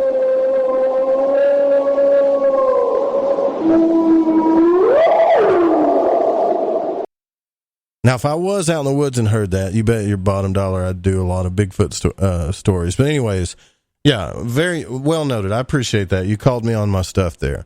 But I don't find myself as interested in it as I am things like consciousness and UFOs. But look, we're all on a journey. Point blank and period. We're all on our own journey. Some people do it through intellectualism. They like to read about it, and that's it. Some people do it through practice. Some people do it through both. I do it through conversation. There's nothing more stimulating to me other than reading and having an experience than having a conversation with somebody that's actually had that experience. That's, you know, two things are happening there. Number one, I'm trying to convince myself that I believe them or I don't. And another thing that's happening is if I do believe them and if it's true, they're telling me about something profound. And I think that's why you listen too. But back on to the other, right? So there is this codependent communication that Laird Scranton and I were talking about on the show. He's talked about it on other shows too. And we're still going to talk a little bit more about UFOs, but there's some weird stuff going on with that. It's kind of like the military is starting to step in a weird way. And I think people are trying to tell you that the reason why the Navy and the military are stepping in about UFOs is because they don't want you to know, or they're hiding something, or some form of soft disclosure. If you got people in the military that's in your family, or if you know anything about the military, they really want to be prevalent when it comes to situation awareness. What's the situation? Here's the protocol to fix it. And then they go down that road, right? When it comes to things like UFOs and aircraft, stuff they have no idea what that is, we're automatically assuming it's aliens because for some reason we want to throw out technology that could be from other countries. We just want to throw that out and assume it's aliens. But the military, if you really look at this, like really deep, they're not saying that at all. They just don't want to talk about it anymore. That's the reason why the Navy's come out and said, we're going to keep this kind of hush, because they have no situation awareness. They don't know what it is, and they don't want you feeling that they can't control everything, right? So that's why they want to keep it hushed. And, you know, I was listening to this audiobook the other day where Art Bell was on, and he was talking about the quickening.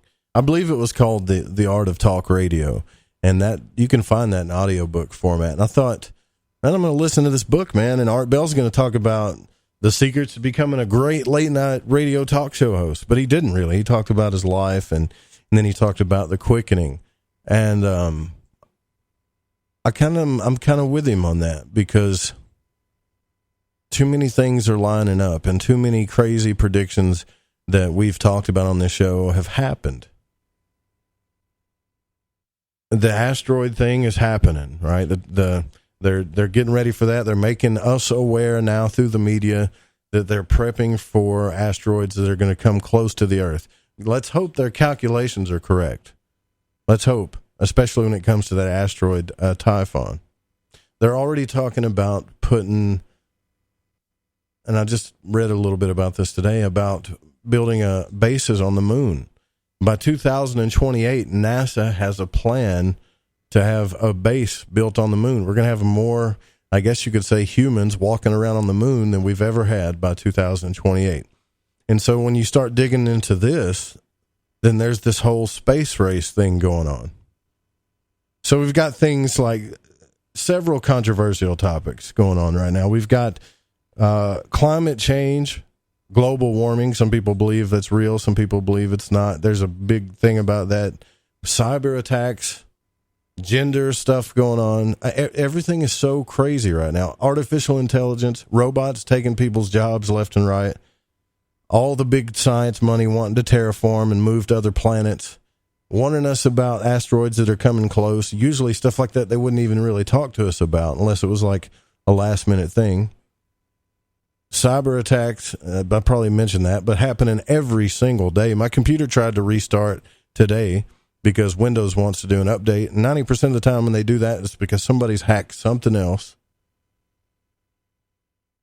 Yeah, I think there is some type of quickening happening. And the weather, whether you believe in global warming, climate change, geoengineering, which is real, by the way, everybody knows that by now, is changed a lot. It's just, we've been getting constant storms and rain here for months. There's snow in Flagstaff, Arizona right now. We shouldn't be playing with the weather, but we are. We're thinking we can control that too. Because for some reason we think the planet can't do its own thing. So my point is with all this stuff going on, all this stuff that's trying to scare us, what is the one thing that we can do? The one thing we can do is explore who we are through methods of consciousness exploration. Because that, at the end of whatever this quickening thing is that people are talking about, you're not going to be able to fight it off with M16s and weapons. The best you can do is prepare. Like if you go to preparewiththefringe.com, you can prepare for something to happen. That website's got everything you need to prepare, not just food. I mean, everything. You can prepare, but you can be spiritually prepared too by knowing who you really are through things like, I don't know, vision quest, the out-of-body experience, studying the occult literature, studying the hidden meanings of things. Because at the end of the day, if the world does really come to an end through some type of intergalactic, interplanetary between the moon and this space war, and all these conspiracy shows are trying to make you think, let's say if this really does happen, and I don't want to downplay it because I feel like something's really happening, what do you got left? You got you, the people you love, and you got yourself to deal with. So we need to figure out who we are consciously, because you hear a lot of people talk about that. Yeah. How powerful humans really are. But a lot of these people talking about, are they really having these experiences? Are they trying it out, or are they just reading about it? Like, don't just talk about the hidden stuff, man. Let's find out. Like, I can't find out about entities that are, or archons, or whatever you want to call them, on the other side of this realm, controlling this prison planet, It's fun to talk about. It's fun to make movies about. It's cool to watch TV shows about it. But let's go find these sumbitches. And so when you see people like that you don't agree with, like Crowley or other magicians, or say Dick Kahn, who's doing, DMT experiences and reading occult and esoteric literature, at some point these people got tired of talking about it. They wanted to find out the truth of it. And the truth is, based on their experiences, that there are entities on the other side, or inner side, or we don't even know if it is inner or other. We just know that there's some type of interface there. And whatever the hell is over there is interfacing, but let's call it a threshold. And whatever's on the other side is interfacing with us. And a long time ago, it used to be through fasting and meditation, but now, through science, we can understand that when people do things like sleep deprivation, fasting, when they do serious meditation for days and days and mantras, all of this stuff we read about, what's really happening, or they sit there and they go om for hours, that they're vibrating their pineal gland and their pituitary gland in their brain, and they're releasing DMT down their brain. And if you look at the spirit molecule, it talks all about it.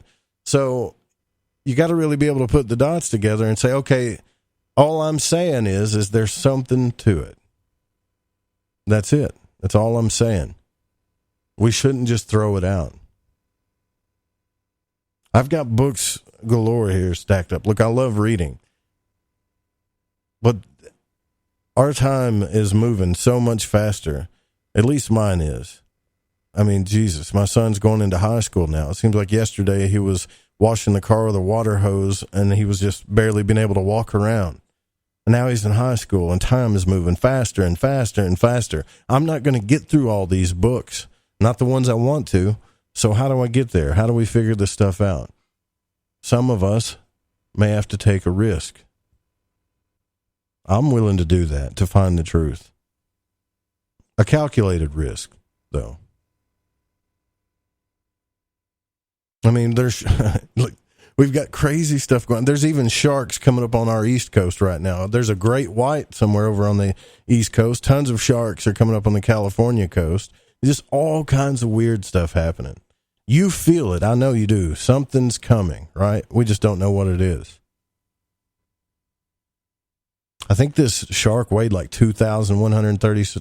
No, that can't be right. 2,137 pound shark? Is that right? That thing must have come from the depths. Anyways, there's enough weird stuff going on right now that we all feel like something's coming. And I don't think that we're going to get to the truth of it without being able to take a few risks and becoming what William Buhlman calls an effective explorer of consciousness. And I know I looked in the chat room, somebody said, well, why don't you do a DMT experience live on the air? Well, that's just, first off, I thought about that, but that would be the ultimate. I would be so nervous. I'd probably have a terrible experience. But what I could do is record it and then play it back. I could do that. That way, I know it's not live like we are right now and being all nervous and stuff.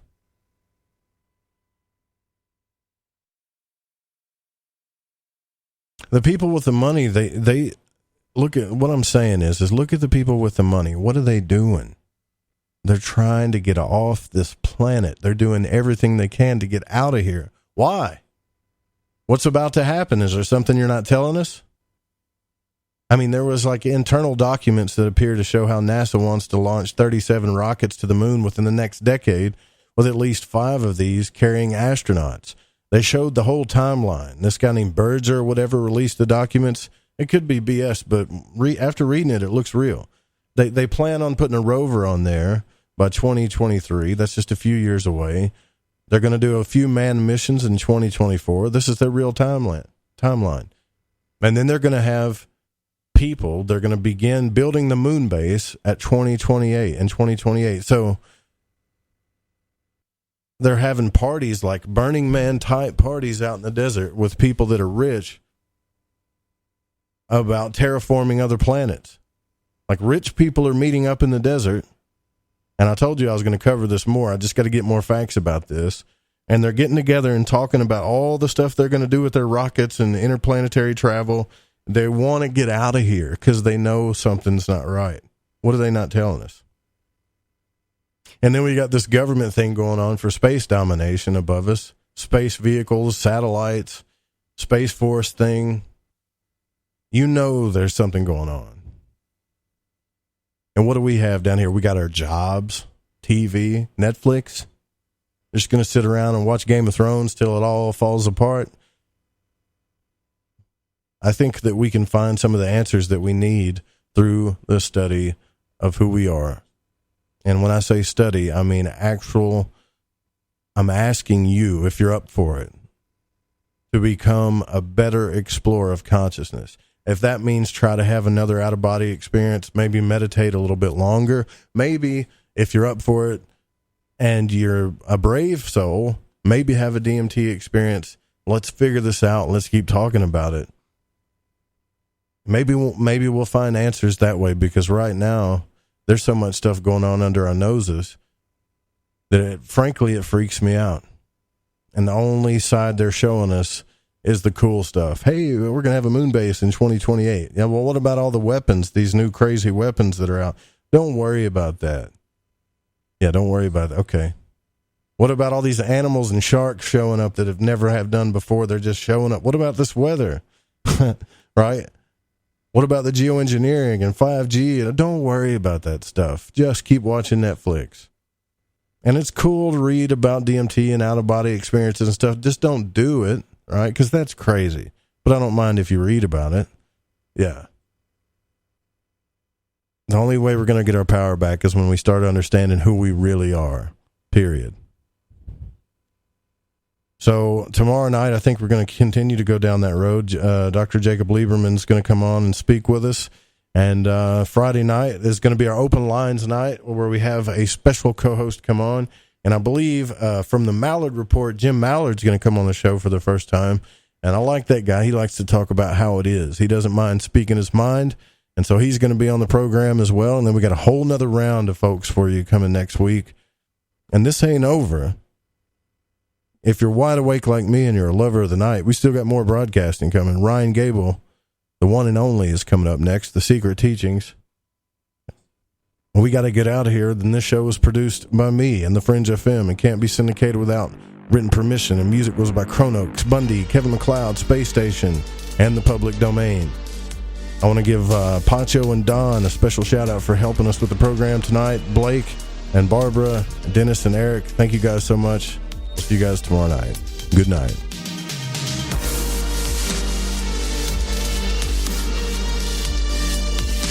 I'm not tired.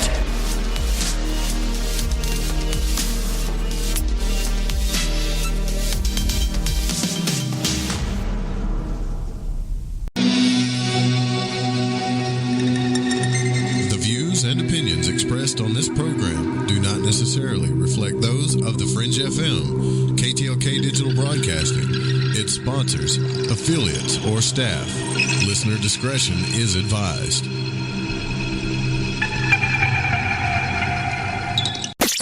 We told you weeknights on the Fringe FM are now even better.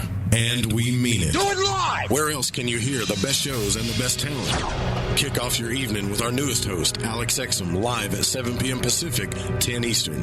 Hang out with me, Joe Roop, on Lighting the Void at 9 Pacific, midnight Eastern. Ryan Gable expands your mind on The Secret Teachings at midnight Pacific, 3 a.m. Eastern. We're bringing the heat every single night. Fire it up, The Fringe FM. Yahoy there! This is Gigi from Shift Habits. And holy shit, you're listening to KTLK, The Fringe FM. Hey, don't you dare turn that stick.